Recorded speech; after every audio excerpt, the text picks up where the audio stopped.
Hello दोस्तों, novel edit channel में आपका स्वागत है। आई होप आप लोग स्टोरी एंजॉय करेंगे। अध्याय 1721। वह सुंदर महिला एक लकड़ी की ट्रे के साथ मंच पर गई और वहां चुपचाप खड़ी हो गई। उसके बाद एल्बर ने पहली वस्तु का परिचय देना शुरू किया। ऑक्शन के मेजबान के रूप में उसे वस्तु के विवरण, निर्देश और कार्यों को बताने की आवश्यकता थी ताकि सभी को पता चल सके कि वे किस पर बोली लगा रहे हैं। वे केवल तभी अपनी पूरी ताकत के साथ बोली लगाएंगे जब उन्हें इसकी आवश्यकता होगी या यदि वह चीज़ उनके लिए उपयुक्त होगी। मेजबान ने इसमें एक महत्वपूर्ण भूमिका निभाई। उन्हें बोली लगाने वालों की दिलचस्पी जगाने के लिए लुभावने शब्दों का इस्तेमाल करना पड़ता था ताकि वे खजाना खरीदने के लिए सब कुछ कर सकें। सबसे पहले मैं आप सभी को पहली वस्तु से परिचित कराती हूँ। एल्बर के ऐसा कहने के बाद उसने लकड़ी की ट्रे पर से लाल कपड़ा हटाकर उसके नीचे की चीज को प्रकट किया। यह मुट्ठी के आकार का एक पत्थर था। सब जानते थे कि वह क्या था। यह एक मेमोरी स्टोन था। जैसे ही उपयोगकर्ता इसे कुचलता, पत्थर की सामग्री उपयोगकर्ता के मस्तिष्क में प्रवेश कर जाती। नोवन ने साहिल को एक पत्थर दिया था जब उसने इरिडेसेंट सेक्ट छोड़ा था। पूरे स्टार किंगडम का मानचित्र इसके अंदर दर्ज था, इसलिए उसने इस मानचित्र का उपयोग सेंट्रल सेक्रेड कॉन्टिनेंट का सटीक पता लगाने के लिए किया। यदि नहीं, तो किसी नवागंतुक के लिए बिना किसी मार्गदर्शन के विशाल स्टार किंगडम में सेंट्रल सेक्रेड कॉन्टिनेंट को ढूंढना मुश्किल होता। उसने बहुत समय भी बर्बाद किया होता। मेमोरी स्टोन बहुत कीमती नहीं था, लेकिन इसके भीतर दर्ज सामग्री महत्वपूर्ण हो सकती थी। इसी तरह ये कुछ तुच्छ भी हो सकता था जिसकी कोई कीमत न हो, या इसमें कुछ मानचित्र या युद्ध कौशल या कुछ खजानों के प्रवेश द्वार भी हो सकते थे। मूल्य का अनुमान लगाना आसान नहीं होता। पत्थर केवल एक वाहक था जबकि अंदर दर्ज चीज वास्तव में मूल्यवान वस्तु थी। अगर ट्रेजर ट्रोव मेमोरी स्टोन की नीलामी कर रहा था तो इसके अंदर कुछ महत्वपूर्ण दर्ज होना चाहिए। मुझे लगता है कि हर कोई देख सकता है कि यह एक मेमोरी स्टोन है। भले ही यह सामान्य दिखता है, लेकिन इसकी सामग्री वैसी नहीं है। यह एक शक्तिशाली युद्ध कौशल को रिकॉर्ड करता है जिसे 9th रैंक अंडुलेटिंग पाम कहा जाता है, लेकिन यहाँ केवल पहले 3 स्तर ही दर्ज हैं जिन्हें 3rd रैंक अंडुलेटिंग पाम भी कहा जा सकता है। जहाँ तक बाद के चरणों की बात है, ऐसा कहा जाता है कि वे बहुत पहले खो चुके हैं और ट्रेजर ट्रोव के पास वे नहीं हैं। भले ही आपके पास केवल पहले 3 हो, फिर भी यह काफ़ी शक्तिशाली है। हर बार जब आप एक स्तर आगे बढ़ते हैं तो इसकी शक्ति दोगुनी हो जाएगी और इसे सुपरइम्पोज्ड भी किया जा सकता है। तीनों स्तरों को सीखने के बाद सुपरइम्पोज्ड शक्ति एक मिडिल ग्रेड कॉम्बैट स्किल के बराबर होगी। जब सबने सुना कि यह एक मिडिल ग्रेड कॉम्बैट स्किल के बराबर है तो उनमें से कई ने उत्साहित भाव दिखाए। कॉम्बैट स्किल्स बिल्कुल सोलबाउंड वेपन्स की तरह थे। वे स्टार किंगडम में एक दुर्लभ संसाधन थे। हालांकि कॉम्बैट स्किल्स किसी की युद्ध शक्ति को उतना नहीं बढ़ाएंगे जितना कि एक सोलबाउंड वेपन। इसलिए एक कॉम्बैट स्किल का मूल्य भी सोलबाउंड वेपन से थोड़ा कम था। जब कोई अपने रेल्म को नहीं बढ़ा पाता था तो युद्ध शक्ति बढ़ाने के लिए कॉम्बैट स्किल्स और सोलबाउंड वेपन्स का उपयोग किया जाता था। एल्बर ने अपना परिचय समाप्त नहीं किया था। उसने जारी रखा, साथ ही 9th रैंक अंडुलेटिंग पाम को एक सेंट द्वारा इस पत्थर में डाला गया था। साथ ही ये सेंट की अनुभूति के साथ भी आया था। मेरा मानना है कि जब तक आप मूर्ख नहीं हैं, आप 9th रैंक अंडुलेटिंग पाम में बहुत जल्दी महारत हासिल कर लेंगे और इसकी दुर्जय शक्ति को बाहर निकालने के लिए इसके सार में महारत हासिल कर लेंगे। अब 9th रैंक अंडुलेटिंग पाम के पहले 3 स्तरों के लिए बोली शुरू करते हैं। आधार मूल्य 5 बिलियन स्टार डॉलर्स है। प्रत्येक मूल्य वृद्धि 100 मिलियन से कम नहीं होनी चाहिए। एल्बर के ऐसा कहने के बाद किसी ने तुरंत चिल्लाकर कहा, 5.5 billion, 6 billion, 6.5 billion, 7 billion, 23 billion. बोली के कई दौर के बाद 9th रैंक अंडुलेटिंग पाम के पहले 3 स्तरों की कीमत 23 बिलियन की उच्च कीमत तक पहुंच गई। अध्याय 1722। यह अंत नहीं था। 25 बिलियन, एक ऊंची और साफ आवाज ने कहा। आर्किमिडीज वह था जिसने ये कीमत पुकारी थी।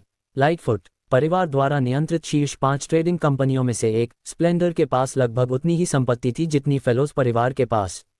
लाइटफुट परिवार के प्रथम उत्तराधिकारी और परिवार के भावी प्रमुख के रूप में आर्किमिडीज जितना चाहे उतना पैसा खर्च कर सकता था जब तक वह इसके लिए कहता। जब उसने 25 बिलियन कहा तो किसी ने बोली जारी नहीं रखी। सबसे पहले उन्होंने उसे लाइटफुट परिवार के भावी प्रमुख के रूप में पहचान लिया था, इसलिए वे उसे नाराज करने के इच्छुक नहीं थे।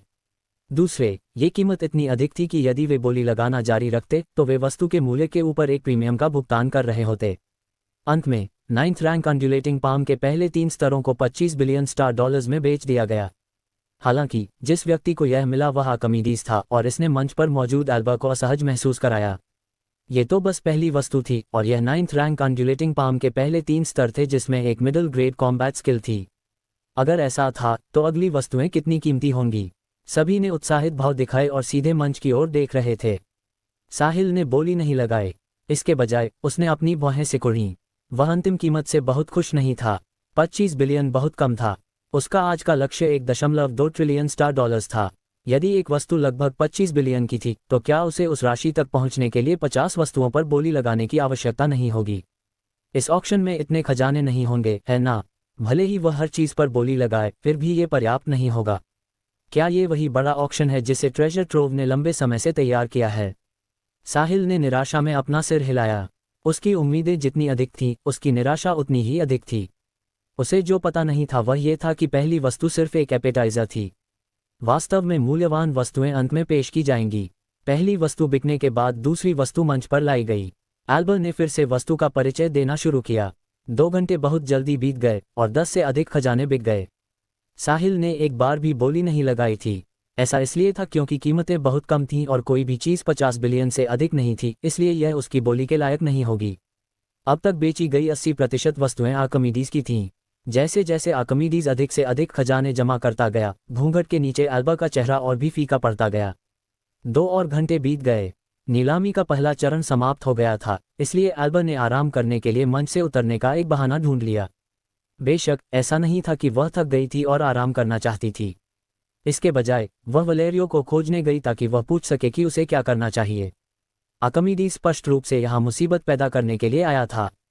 ट्रेजर ट्रोव ने अपने पुराने ग्राहकों को आकर्षित करने के लिए इतना त्याग किया ताकि वे ट्रेजर ट्रोव के साथ काम करने के लिए वापस आएं, न कि उस बदमाश आर्किमिडीज को फायदा पहुंचाने के लिए। भले ही उसे उन वस्तुओं के लिए भुगतान करने की आवश्यकता थी, क्या ट्रेजर ट्रोव उसके पैसे की परवाह करेगा? एल्बर के जाते ही वहां हंगामा मच गया। मास्टर आकी, क्या आपको नहीं लगता कि हमारे लिए ऐसा करना अनुचित है?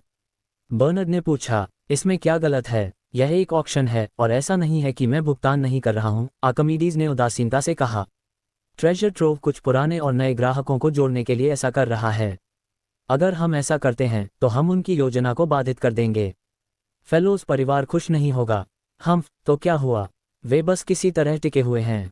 एंडर्स एक पार्शल सेंट बनने के लिए एकांत में रह रहा है और उसके सफल होने और बाहर आने के बाद निश्चित रूप से उसे अपने परिवार का भावी प्रमुख बनाने के लिए अधिक प्रतिष्ठा जमा करने के लिए कोई बड़ा आयोजन होगा। ट्रेजर ट्रोव से बेहतर उपहार क्या होगा? एंडर्स स्टार किंगडम के दुर्लभ जीनियस में से एक हो सकता है, लेकिन भले ही वह सफल हो जाए, वह सिर्फ एक पार्शल सेंट होगा। मुझे नहीं लगता कि उसके लिए ट्रेजर ट्रोव को गिराना भी आसान होगा।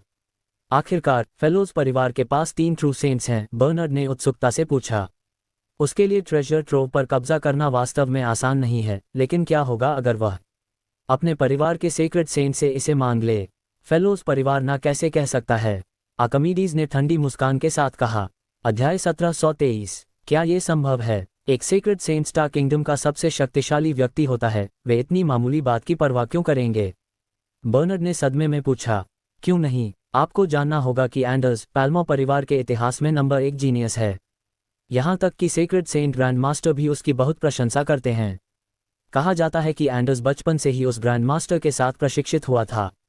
यदि नहीं, तो उसके पास वह ताकत कैसे होती जो उसके पास अब है? साथ ही फेलोज परिवार उतना शक्तिशाली नहीं है जितना आपने कहा था। 3 ट्रू सेंट ग्रैंड मास्टर्स में से 2 पिछली लड़ाई में घायल हो गए थे। वे अब तक ठीक नहीं हुए हैं। आर्किमिडीज ने एक और चौंकाने वाले रहस्य का खुलासा किया। सौभाग्य से बर्नर्ड ने उनके बोलने के दौरान उनके आसपास के लोगों को रोक दिया था, इसलिए किसी ने नहीं सुना कि उन्होंने क्या कहा। अगर बात बाहर निकल जाती तो पूरा सेंट्रल सेक्रेट कॉन्टिनेंट कांप उठता। ये फेलोज परिवार के लिए भी एक बड़ा झटका होता। बेशक सेंट्रल सेक्रेट कॉन्टिनेंट की कुछ प्रमुख ताकतों को भी उस बारे में पता था जिसका आर्किमिडीज ने उल्लेख किया था। हालांकि उन सभी के बीच एक मूक सहमति थी, इसलिए किसी ने कुछ नहीं कहा। हर किसी के पास रहस्य होते हैं। यदि आप दूसरों के रहस्यों को उजागर करते हैं तो वे आपके रहस्यों को भी उजागर कर सकते हैं। अंत में दोनों पक्षों को नुकसान होगा। इसलिए भले ही आर्किमिडीज लाइटफुट परिवार का प्रथम उत्तराधिकारी था, उसने इसे फैलाने की हिम्मत नहीं की। वह ये भी जानता था कि उसके आसपास के लोग उसे सुन नहीं सकते थे, इसलिए उसने अपने दिल के गुस्से को निकालने के लिए इसे जोर से कहने की हिम्मत की। आर्किमिडीज ने शुरू में फेलोज परिवार को नाराज करने के लिए इस ऑक्शन के दौरान इतनी सारी चीजें खरीदने की योजना नहीं बनाई थी। हालांकि प्रतीक्षा करते समय वह दुर्घटना हो गई और अब वह अपने दिल के गुस्से को नहीं निकाल सका। आर्किमिडीज को पछतावा महसूस हुआ।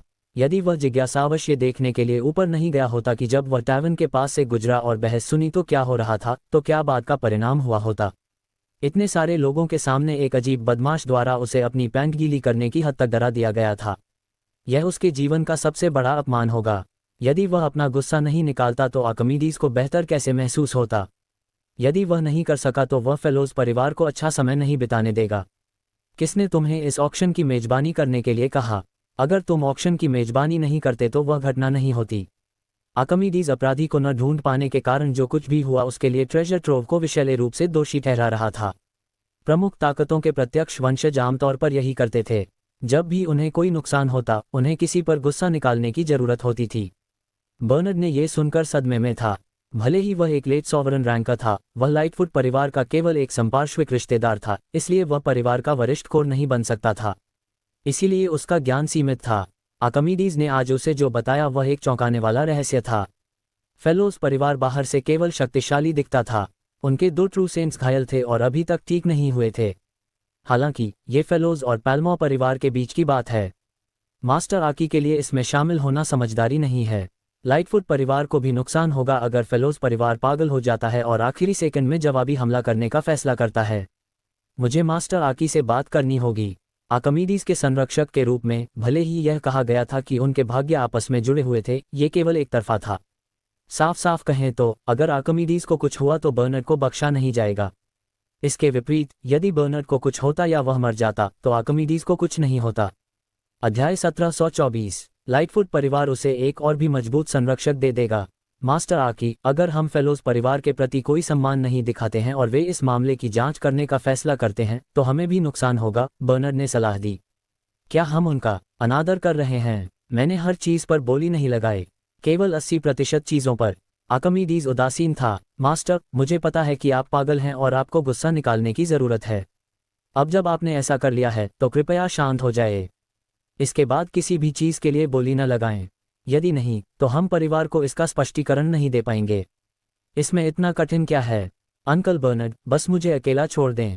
चूंकि मैं एक ऑक्शन में हूं, मुझे अपने दिल की संतुष्टि तक खरीदना चाहिए। मेरे पास दुनिया का सारा पैसा है। मास्टर आकी, आपको स्पष्ट रूप से सोचना चाहिए। यदि फेलोज परिवार इस मामले की जांच करने का निर्णय लेता है तो परिवार भी आपसे नाराज होगा। यदि आप बाद में कुछ लोगों को संभालने के लिए परिवार की शक्ति का उपयोग करना चाहते हैं तो आपको परिवार का समर्थन नहीं मिल पाएगा। बर्नर्ड की बातें सीधे आर्किमिडीज के दिल में उतर गईं। यदि वह उन सभी से छुटकारा पाना चाहता था जिन्होंने उसे टैवर्न में खुद को गीला करते देखा था, तो उसे निश्चित रूप से परिवार की छिपी हुई शक्ति का उपयोग करने की आवश्यकता थी। यदि वरिष्ठों ने असहमति जताई तो ये थोड़ा परेशानी भरा होगा। वह उन्हें केवल ये बता सकता था कि क्या हुआ था ताकि परिवार उसके लिए उन लोगों को नष्ट कर दे। हालांकि वह उन्हें कैसे बता सकता था कि क्या हुआ था? आर्किमिडीज अपने परिवार को कभी नहीं बताएगा कि क्या हुआ था, भले ही वे उसे मार डालें। एक बार जब उसने ऐसा किया तो परिवार में उसका स्थान गिर जाएगा। वे उसे बाहर भी निकाल सकते हैं और किसी अन्य प्रथम उत्तराधिकारी को तैयार कर सकते हैं। अंकल बर्नर्ड, मुझे समझ आ गया। मैं आगे खुद पर नियंत्रण रखूंगा और लापरवाही से बोली नहीं लगाऊंगा। मैं केवल उन्हीं चीजों के लिए बोली लगाऊंगा जो मुझे पसंद हैं, आर्किमिडीज ने कहा। बुद्धिमान होने के लिए धन्यवाद, मास्टर। दूसरी तरफ एल्बा मंच से नीचे उतरने के बाद दौड़कर वलेरियो के पास गई। ग्रैंपा वाल, वह बदमाश आर्किमिडीज यहाँ मुसीबत पैदा करने के लिए आया है। यदि वह जारी रखता है तो हमारा ऑक्शन अपना वांछित प्रभाव प्राप्त नहीं करेगा। एल्बा वलेरियो के सामने गुस्से में चिल्लाए। वलेरियो को उम्मीद नहीं थी कि इस ऑक्शन में कोई मुसीबत पैदा करेगा और वह व्यक्ति लाइटफुट परिवार का प्रथम उत्तराधिकारी भी था। क्या लाइटफुट परिवार फेलोज परिवार के साथ झगड़ा करने की कोशिश कर रहा है? नहीं, उन्हें इससे क्या हासिल होगा? एल्बा, मैं समझ गया। वापस जाओ और मेजबानी जारी रखो। उनमें से बहुत से लोग अभी भी प्रतीक्षा कर रहे हैं। चाहे कुछ भी हो जाए, हमें ऑक्शन जारी रखना होगा। वलेरियो ने इसके बारे में सोचा और कहा, लेकिन क्या होगा अगर आर्किमिडीज वही करना जारी रखता है जो उसने अभी किया?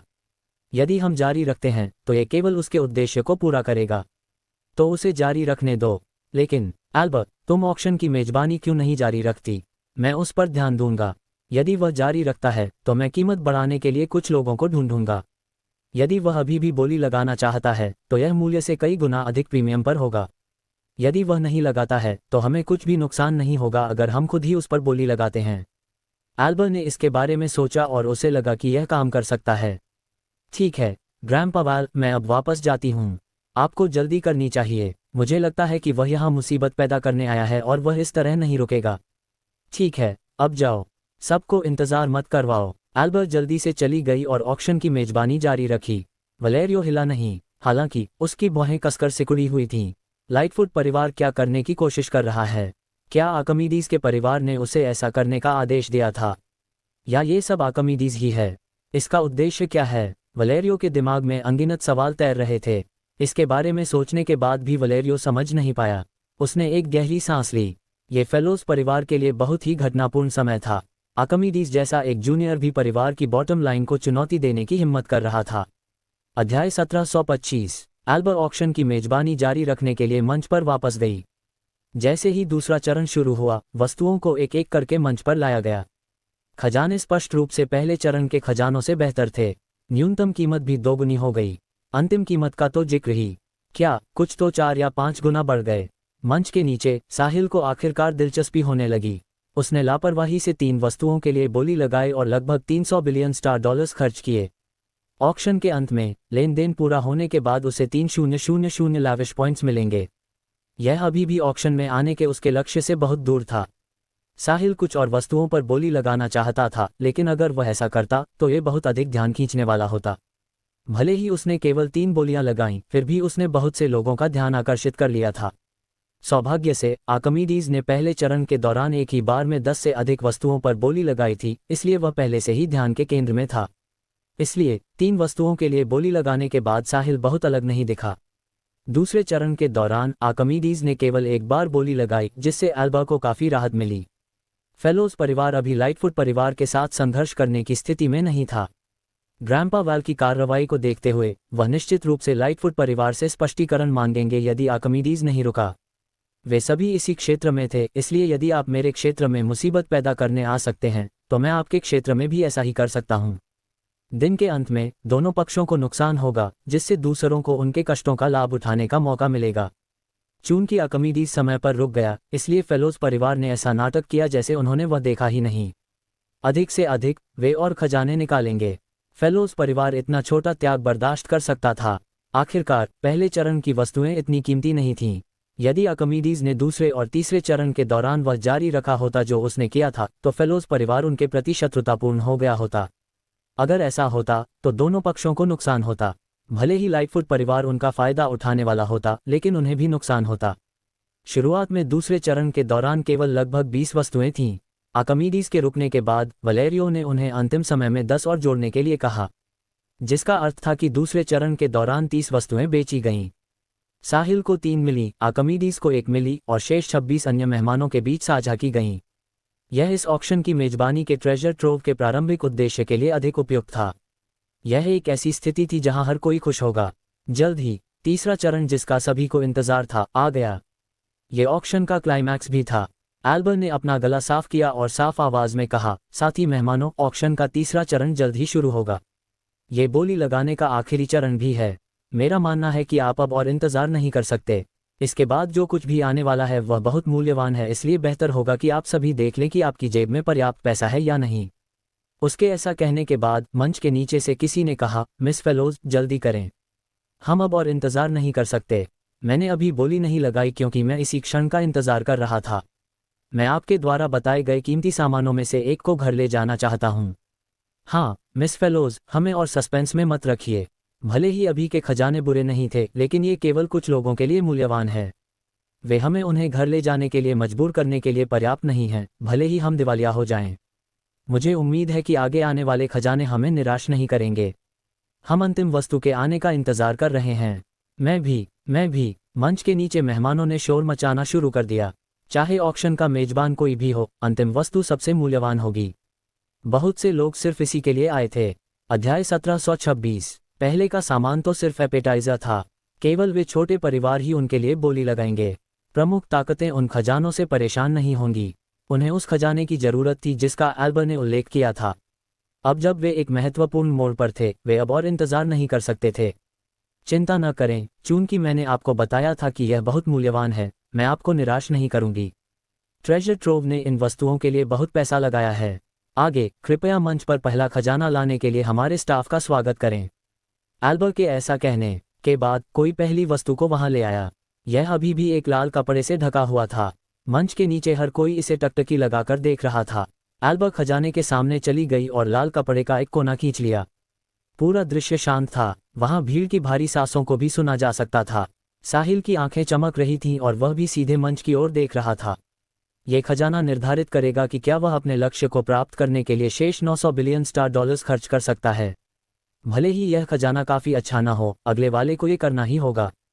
एल्बर ने कपड़े का कोना खींचा, लेकिन उसने लंबे समय तक वस्तु को प्रकट नहीं किया, जिससे हर कोई सस्पेंस में रहा। जब समय हुआ तो एल्बर ने खजाने पर से लाल कपड़े को जल्दी से हटा दिया।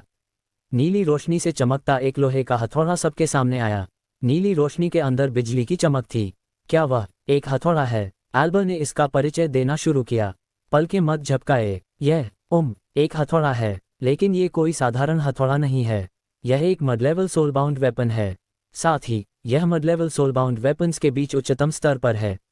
यह हाई लेवल सोलबाउंड वेपन होने से बस एक कदम दूर है। इसका नाम हैमर ऑफ थंडर है। हैमर ऑफ थंडर अधिकतम मड लेवल सोलबाउंड वेपन है।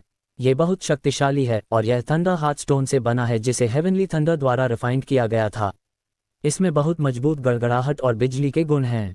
जब भी आप किसी दुश्मन से लड़ रहे होते हैं तो हथौड़े के एक वार से ही गड़गड़ाहट और बिजली एक साथ निकलती है। आपका दुश्मन विरोध नहीं कर पाएगा और इसकी हमले की सीमा लचीली है। यदि आप इसे बड़ी सीमा पर उपयोग करते हैं तो यह हथौड़े की अधिक शक्ति प्रदर्शित करेगा। ऐतिहासिक अभिलेखों के अनुसार एक पावरहाउस ने केवल एक प्रहार से एक महाद्वीप को तोड़ दिया था, जिससे अनगिनत हताहत हुए थे। आप देख सकते हैं कि यह कितना शक्तिशाली है और यह निश्चित रूप से दुर्लभ है। कल्पना कीजिए, यदि आप इटर्नल गोल्डन बॉडी धारण करते हैं और आपके पास हैमर ऑफ थंडर है जो बिजली उत्सर्जित करेगा, तो इसका प्रभाव कैसा होगा। आप केवल एक वार से ग्रहों को भी नष्ट कर सकते हैं। यदि आपके पास यह है तो आप गॉड ऑफ थंडर का अवतार होंगे। एल्बा बोलती चली गई। अंत में उसने ये जोड़ना नहीं भूला, केवल सच्चे पुरुष ही हैमर ऑफ थंडर का उपयोग करते हैं। ऑक्शन के सभी पुरुष सीधे हथौड़े की ओर देख रहे थे। यह हथौड़ा भव्य था। यह नीली रोशनी और कभी कभी बिजली के साथ चमकता था। जब उन्होंने एल्बर की बात सुनी तो उन्होंने खुद को इटर्नल गोल्डन बॉडी धारण करते हुए और हैमर ऑफ थंडर के साथ अपने दुश्मनों से लड़ते हुए कल्पना करना शुरू कर दिया। जैसे जैसे गड़गड़ाहट और बिजली गरजती थी, वे गॉड ऑफ थंडर के अवतार की तरह थे। ये कितना दबंग लगता। जब उन्होंने उस दृश्य की कल्पना की तो वे अपने एड्रेनालाइन को बढ़ता हुआ महसूस कर सकते थे। कोई भी आदमी युद्ध के मैदान में दिखने और इतने दबंग तरीके से इस युद्ध कौशल का उपयोग करने का विरोध नहीं कर सका। अध्याय 1727। आर्किमिडीज मंच पर हैमर ऑफ थंडर को देखते हुए बहुत उत्साहित महसूस कर रहा था। ये वही हथियार था जो वह चाहता था। स्प्लेंडर में बहुत सारे सोलबाउंड वेपन्स थे, जिनमें मिड लेवल और हाई लेवल सोलबाउंड वेपन्स शामिल थे। हालांकि उनमें से किसी ने भी आर्किमिडीज को हैमर ऑफ थंडर जितना उत्साहित महसूस नहीं कराया। उसे इसे हासिल करना ही था, चाहे इसकी कोई भी कीमत चुकानी पड़े। स्प्लेंडर के पास पैसे के अलावा हर चीज की कमी थी। चूंकि फेलोज परिवार ने इस तरह का सोलबाउंड वेपन निकाला था, ऐसा लग रहा था कि वे अपना सब कुछ दांव पर लगा रहे हैं। हालांकि क्या ये काम करेगा? दिन के अंत में ट्रेजर ट्रोव अभी भी पैल्मो परिवार का होगा। यदि फेलोज परिवार अपने संरक्षक के रूप में एक नया सीक्रेट सेंट नहीं ढूंढ सका तो वे पैल्मो परिवार के नियंत्रण से नहीं बच सकते थे। हर प्रमुख ताकत ये जानती थी, इसलिए फेलोज परिवार को भी यह जानना ही था। इसके अलावा पूरे स्टार किंगडम की सतह पर केवल 6 सीक्रेट सेंट्स थे। फेलोज परिवार की खातिर कोई भी पैल्मो परिवार के सीक्रेट सेंट को नाराज नहीं करेगा। जहां तक छिपे हुए लोगों की बात है, आसपास कुछ हो सकते हैं, लेकिन क्या फेलोज परिवार उन्हें ढूंढ सकता है? भले ही उन्होंने ढूंढ लिया, सीक्रेट सेंट उनकी मदद क्यों करेगा? फेलोज परिवार एक बंद गली का सामना कर रहा था। ये केवल समय की बात थी कि वे कब खत्म हो जाएंगे। ये तब तक था जब तक कि कोई चमत्कार न हो जाए और फेलोज परिवार का वह ट्रू सेंट जो घायल नहीं था, वह सीक्रेट सेंट के स्तर तक पहुंच जाए। यह उनके परिवार की एकमात्र आशा थी। मिस फेलोज, क्या हथौड़ा उतना ही जादुई है जितना आपने कहा था? क्या आप हमसे झूठ बोल रही हैं? किसी ने सवाल किया। हाँ मिस फेलोज, चूंकि आप ऐतिहासिक अभिलेखों के आधार पर इसके प्रभाव को बता रही हैं, तो इसका वास्तविक प्रभाव कौन जानेगा, क्योंकि पहले किसी ने इसका उपयोग नहीं किया है। क्या ये वास्तव में उतना ही मजबूत है जितना आपने कहा था? हमारा भी यही सवाल है। आप इसका उपयोग क्यों नहीं करती और हमें इसका प्रभाव क्यों नहीं दिखाती? यदि नहीं, तो हमारे लिए आप पर विश्वास करना कठिन है। चूंकि किसी ने यह बात उठाई तो दूसरा, तीसरा या उससे भी अधिक होंगे। एल्बर को सवालों की उम्मीद थी, लेकिन साथ ही उसे इसकी उम्मीद नहीं थी। एक छोटे ऑक्शन में किसी का सवाल पूछना सामान्य बात थी। हालांकि आमतौर पर लोग ट्रेजर ट्रोव द्वारा आयोजित ऑक्शन में किसी भी चीज पर सवाल नहीं उठाते थे। आखिरकार उनकी शक्ति स्पष्ट थी।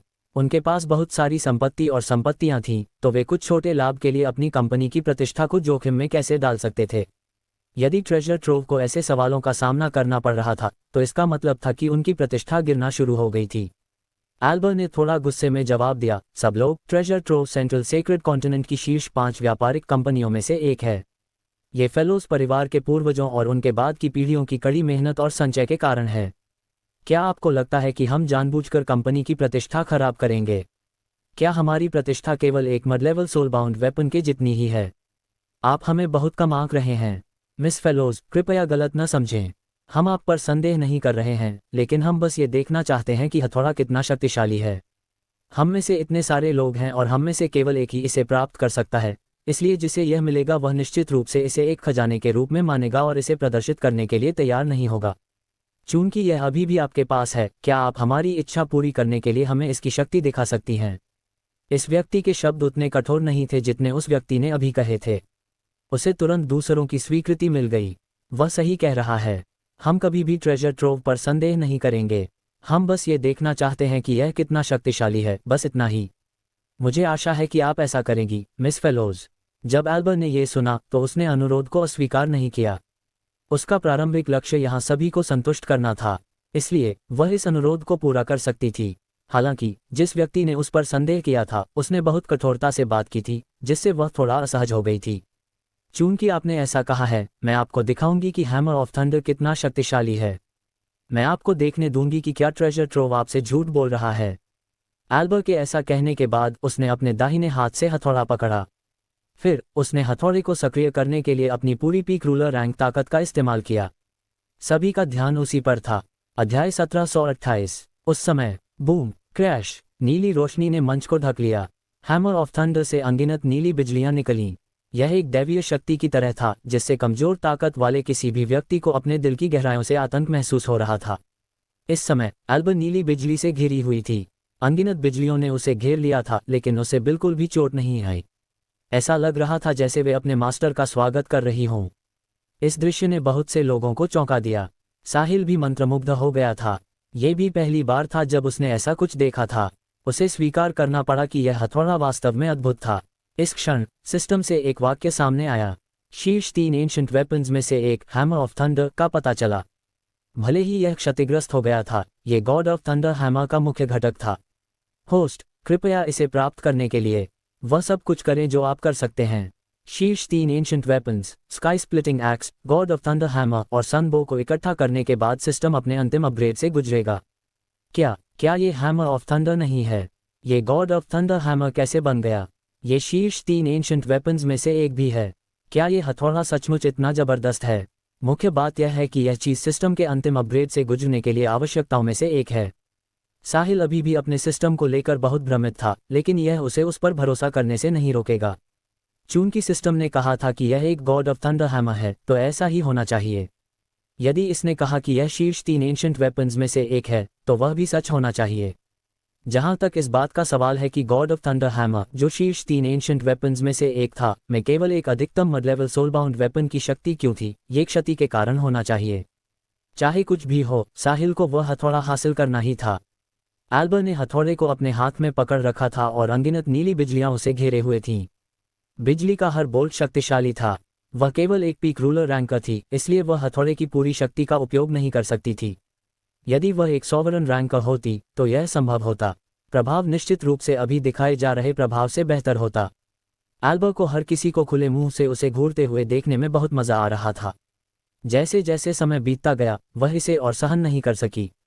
वह अपनी पीक रूलर रैंक ताकत के साथ एक मड लेवल सोलबाउंड वेपन को बमुश्किल ही सक्रिय कर सकती थी। इस प्रकार उसने बहुत थका हुआ महसूस किया। केवल एक बिगिनर लेवल सोलबाउंड वेपन ही उसके लिए उपयुक्त था।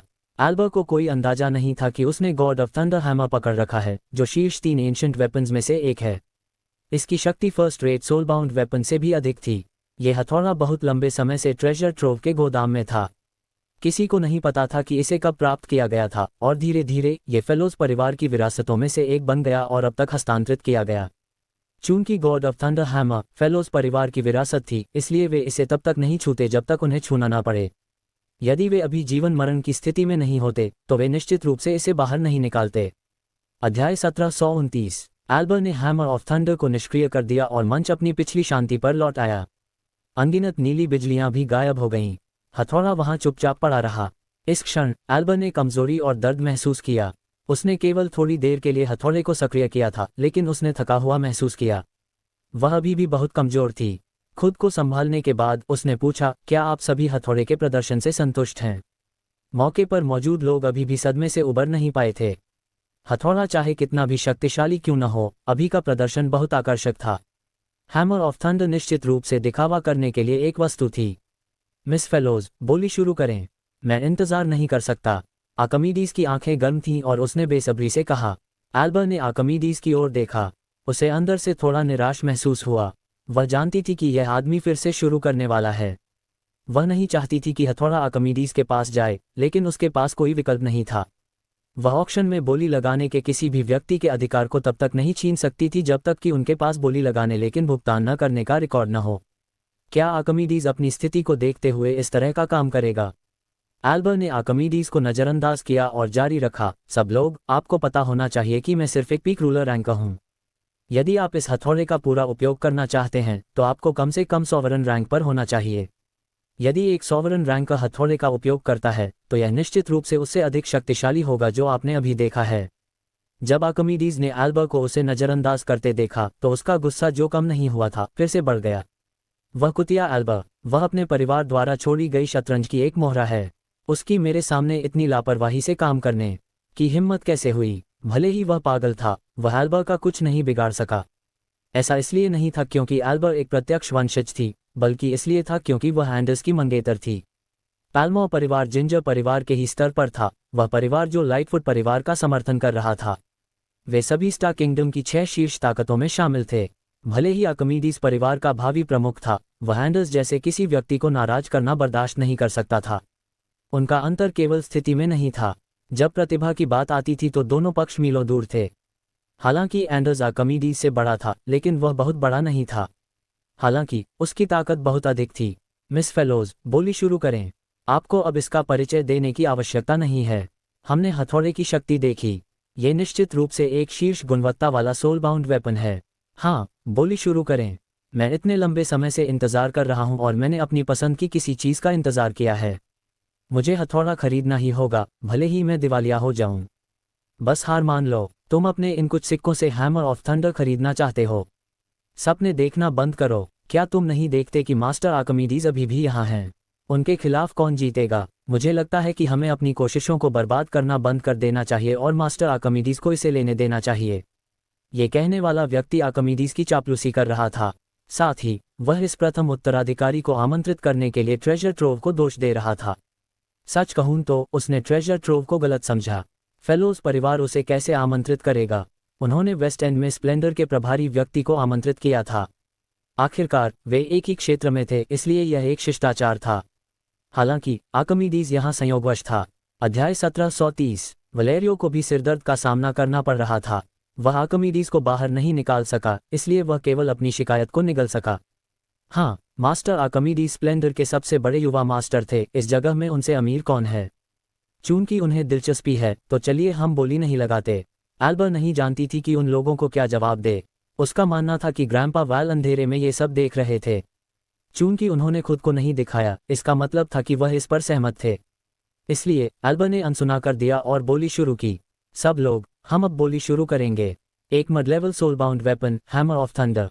आधार मूल्य 50 बिलियन स्टार डॉलर्स है। बोलियों के बीच की वृद्धि 1 बिलियन स्टार डॉलर से कम नहीं होनी चाहिए। एल्बर के ऐसा कहने के बाद एक आवाज ने कहा, 500 बिलियन। वह व्यक्ति आर्किमिडीज था। जैसे ही उसने कीमत बताई, उसने आधार मूल्य को 10 गुना बढ़ा दिया, जिससे अन्य लोगों को बिल्कुल मौका नहीं मिला। साथ ही वह हथौड़ा पाने का अपना दृढ़ संकल्प दिखा रहा था। आर्किमिडीज के ऐसा कहने के बाद वह खड़ा हो गया और पीछे मुड़ा। उसने सभी से कहा, नमस्ते, मेरा नाम आर्किमिडीज लाइटफुट है। मुझे ये हथौड़ा बहुत पसंद है, इसलिए कृपया मेरी भावनाओं पर विचार करें और मुझे इसे लेने दें। मैं वादा करता हूं कि मुझे केवल यही चाहिए और मैं किसी और चीज के लिए आप सभी से नहीं लड़ूंगा। आप क्या सोचते हैं? स्प्लेंडर वास्तव में समृद्ध था। हालांकि आर्किमिडीज मूर्ख नहीं था। वह अभी भी उतना खर्च न करने की पूरी कोशिश करेगा। एक व्यवसायी का उद्देश्य सबसे कम लागत का उपयोग करके सबसे बड़ा लाभ प्राप्त करना था।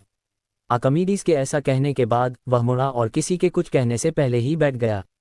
वह सबकी अनुमति मांगता हुआ प्रतीत हो रहा था, लेकिन यह एक खुलेआम धमकी थी।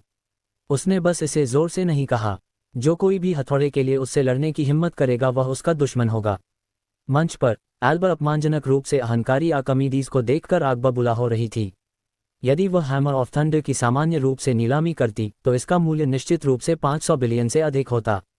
उसने कोने की ओर देखा। वलेरियो ने उसकी ओर अपना सिर हिलाया, उसे आंखें मूंद लेने और ऑक्शन जारी रखने का संकेत दिया। एल्बर के पास कोई विकल्प नहीं था। वह खुद को शांत करने के लिए केवल 2 बार सांस ही ले सकती थी। आर्किमिडीज के शब्दों ने काम किया।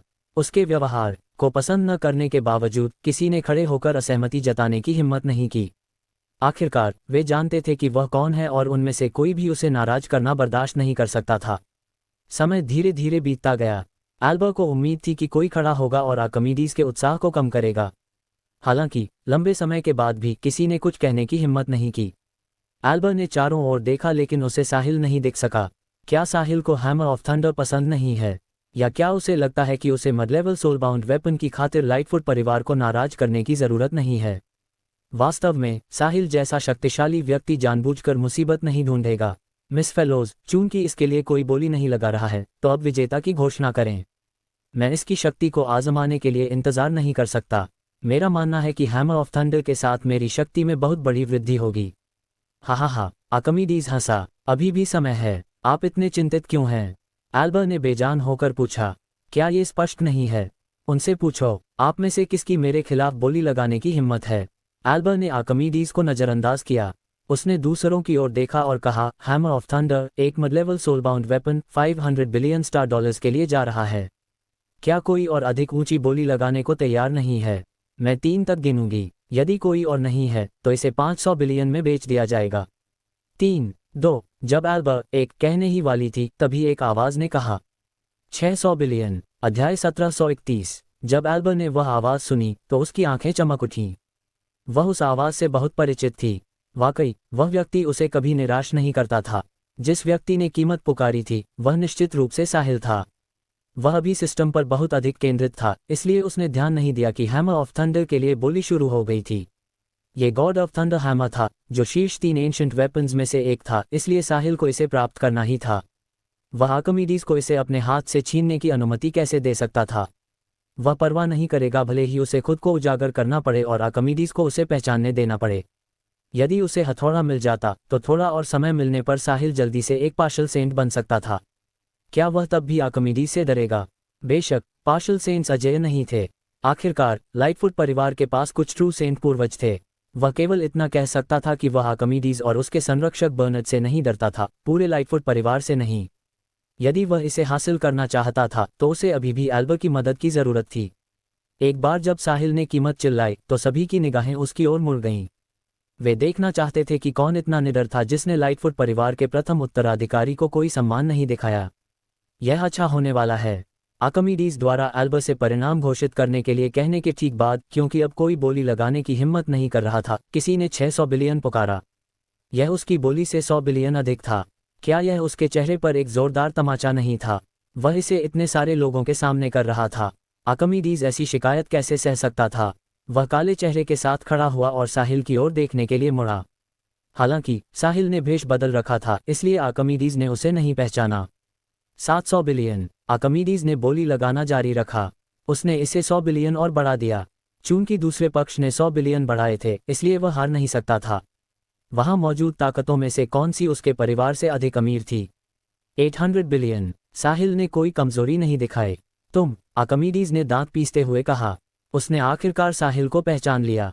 उसकी आंखों से एक भयावह चमक निकली जो सीधे साहिल की ओर गई। ये बच्चा वही था जिसने टैवन में उसका अपमान किया था। वह यहाँ फिर से था। अपनी नई और पुरानी शिकायतों को मिलाते हुए आर्किमिडीज साहिल के टुकड़े टुकड़े करना चाहता था ताकि वह कभी वापसी न कर सके। यह मैं हूँ। साहिल ने अपना भेष हटा दिया। चूंकि आर्किमिडीज ने उसे पहचान लिया था तो उसे इसे उदारतापूर्वक स्वीकार कर लेना चाहिए। तुम कैसे मरना चाहते हो, बच्चे? आर्किमिडीज ने पूछा। उसके सीने में आग जल रही थी। तुम्हारे पास मुझे मारने की क्षमता होनी चाहिए। मुझे लगता है कि तुम बस एक पैरासाइट हो। तुम अपने परिवार की वजह से लोगों पर अत्याचार कर रहे हो। यदि तुम्हारे पास तुम्हारा परिवार नहीं होता तो तुम कैसे होते? तुम मेरे जूते चूमने के योग्य भी नहीं होगे, साहिल ने तिरस्कारपूर्वक उत्तर दिया। उसके ऐसा कहने के बाद नीलामी में सभी की आंखें फटी रह गईं, उनके जबड़े भी फर्श पर गिर गए। ये बच्चा कौन है? वह कितना साहसी है, कितना जंगली है। उसकी लाइटफुट परिवार के प्रथम उत्तराधिकारी को डांटने की हिम्मत कैसे हुई? क्या वह प्रतिशोध से नहीं डरता? आर्किमिडीज के चरित्र को देखते हुए वह इस अपमान को सहने के बाद इस बच्चे को कैसे बख्शेगा? अध्याय 1732। जब उन्होंने देखा कि साहिल कितना निडर था, तो वे सोचने लगे कि क्या इस बच्चे की पृष्ठभूमि आर्किमिडीज से भी अधिक मजबूत थी? क्या उसका परिवार लाइटफुट परिवार से भी अधिक शक्तिशाली है? यदि नहीं, तो वह आर्किमिडीज पर चिल्लाने के बाद इतना निडर भाव कैसे दिखा सकता है? क्या इन दो प्रत्यक्ष वंशजों की बहस दो बड़े परिवारों के बीच टकराव का कारण बनेगी? सेंट एसोसिएशन के आसपास होने के कारण स्टार किंगडम में एक बड़ी लड़ाई हुए लंबा समय बीत चुका था। बहुत से लोग एक बड़ी लड़ाई का इंतजार कर रहे थे।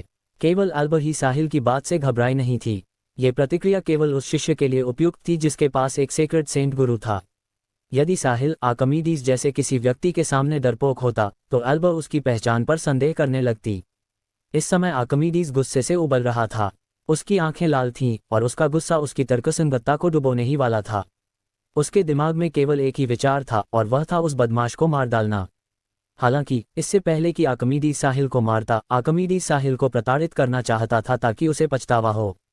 उसे नाराज करना। बर्नर्ड, उसे पकड़ो। मैं उसकी नसें खींचना चाहता हूं और उसे जिंदा जला देना चाहता हूं। मैं चाहता हूं कि वह मौत की दुआ मांगे, आर्किमिडीज ने थूका। मास्टर, हम ट्रेजर ट्रोव की नीलामी में हैं, इसलिए हमारे लिए ऐसा करना अनुचित है। आइए इसके समाप्त होने तक प्रतीक्षा करें, बर्नर्ड ने सलाह दी। वह जानता था कि उसके मास्टर गुस्से में लाल हो रहे थे, लेकिन यदि वे नीलामी में कार्रवाई करते तो वे फेलोज परिवार को नाराज कर देते। भले ही फेलोज परिवार विकट परिस्थिति में था, वे भी इन दोनों को नहीं बख्शेंगे। यदि फेलोज परिवार ने इस मामले की जांच करने का निर्णय लिया, तो ये सीधे मास्टर आकी के परिवार के प्रमुख का पद संभालने को प्रभावित करेगा। अच्छे से कहें तो आर्किमिडीज अंधे गुस्से में काम कर रहा था, लेकिन साफ साफ कहें तो उसे सामान्य स्थिति की कोई परवाह नहीं थी और वह बड़ी तस्वीर नहीं देख पा रहा था। लाइटफुट के वरिष्ठ इससे खुश नहीं होंगे। मैंने कहा, जाओ उसे पकड़ो। क्या तुमने मुझे नहीं सुना? आर्किमिडीज ने दोहराया। वह पहले से ही गुस्से से अंधा हो गया था। भाड़ में जाए यह नीलामी और हैमर ऑफ थंडर, वे अब महत्वपूर्ण नहीं हैं। अभी आर्किमिडीज केवल चाहता था कि उसके सामने मौजूद बच्चे को पता चले कि मौत से भी बदतर भाग्य भुगतना कैसा होता है। लेकिन मास्टर आकी, कोई लेकिन नहीं, अंकल बर्नर्ड। आप इतने सालों से मेरे साथ हैं और आप जानते हैं कि मैं कैसा हूं। मैं खुद को दोहराना नहीं चाहता। मास्टर, मैं आपका संरक्षक हूं। मुझे न केवल आपकी सुरक्षा करनी है, बल्कि मुझे आपको सिखाना भी है। यदि आप आज कार्रवाई करते हैं, भले ही आप उस बच्चे को पकड़ लें और अपने दिल का गुस्सा निकाल लें, तो क्या हुआ? क्या आपने कभी इसके परिणामों के बारे में सोचा है? जब फेलोज परिवार इस मामले को देखेगा तो वरिष्ठ आपसे निराश होंगे।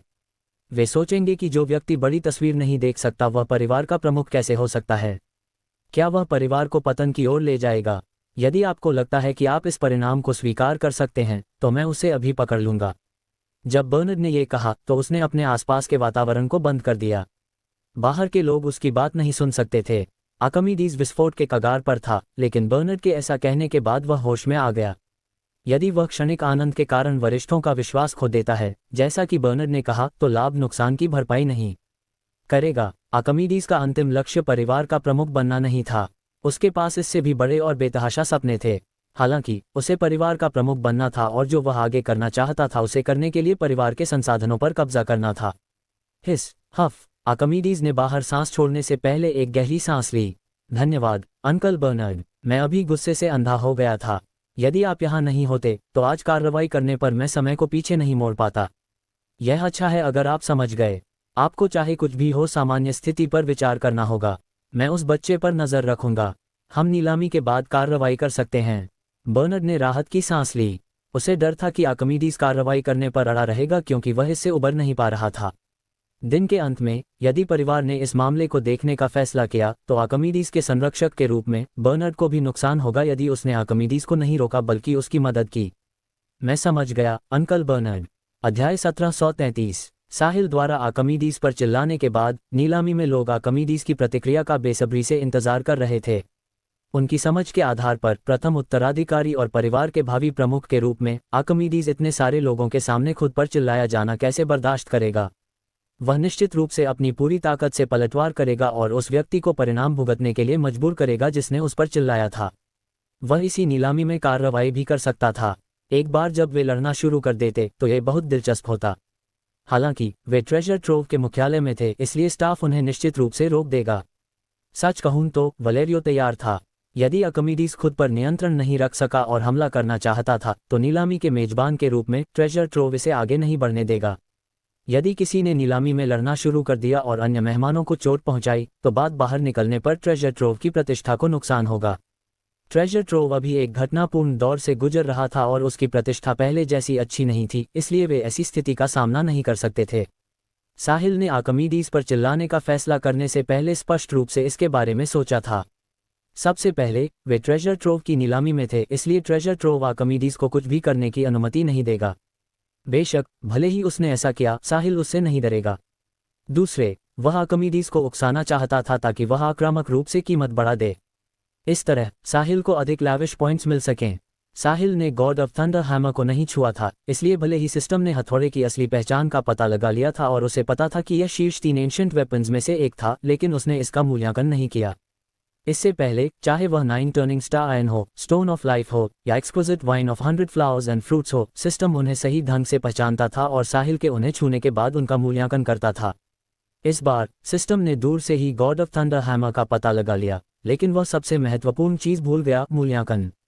साहिल उदास था। वह हथौड़े को छूना चाहता था ताकि सिस्टम उसका मूल्यांकन करे। चूंकि यह शीर्ष 3 एंशिएंट वेपन्स में से एक था, इसलिए उसे इससे मिलने वाले लैविश पॉइंट्स शायद उसे सीधे सेंट रेल्म में पहुंचने में मदद करने के लिए पर्याप्त होंगे। हालांकि उसे अभी इसे छूने की अनुमति नहीं थी। वह बिना किसी कारण के मंच पर नहीं चल सकता था, है ना? इसके अलावा अतीत में ऐसा कुछ नहीं हुआ था। नीलामी की मेजबानी मेहमानों को खुद खजानों का निरीक्षण करने की अनुमति नहीं देगी। यदि नहीं, तो हर कोई इसे करना चाहेगा। फिर वे नीलामी कैसे जारी रखेंगे?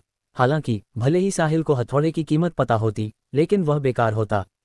भले ही god of thunder hammer 100 trillion star dollars का हो, फिर भी उसे उसके लिए कीमत इतनी अधिक बढ़ाने के लिए किसी की जरूरत थी।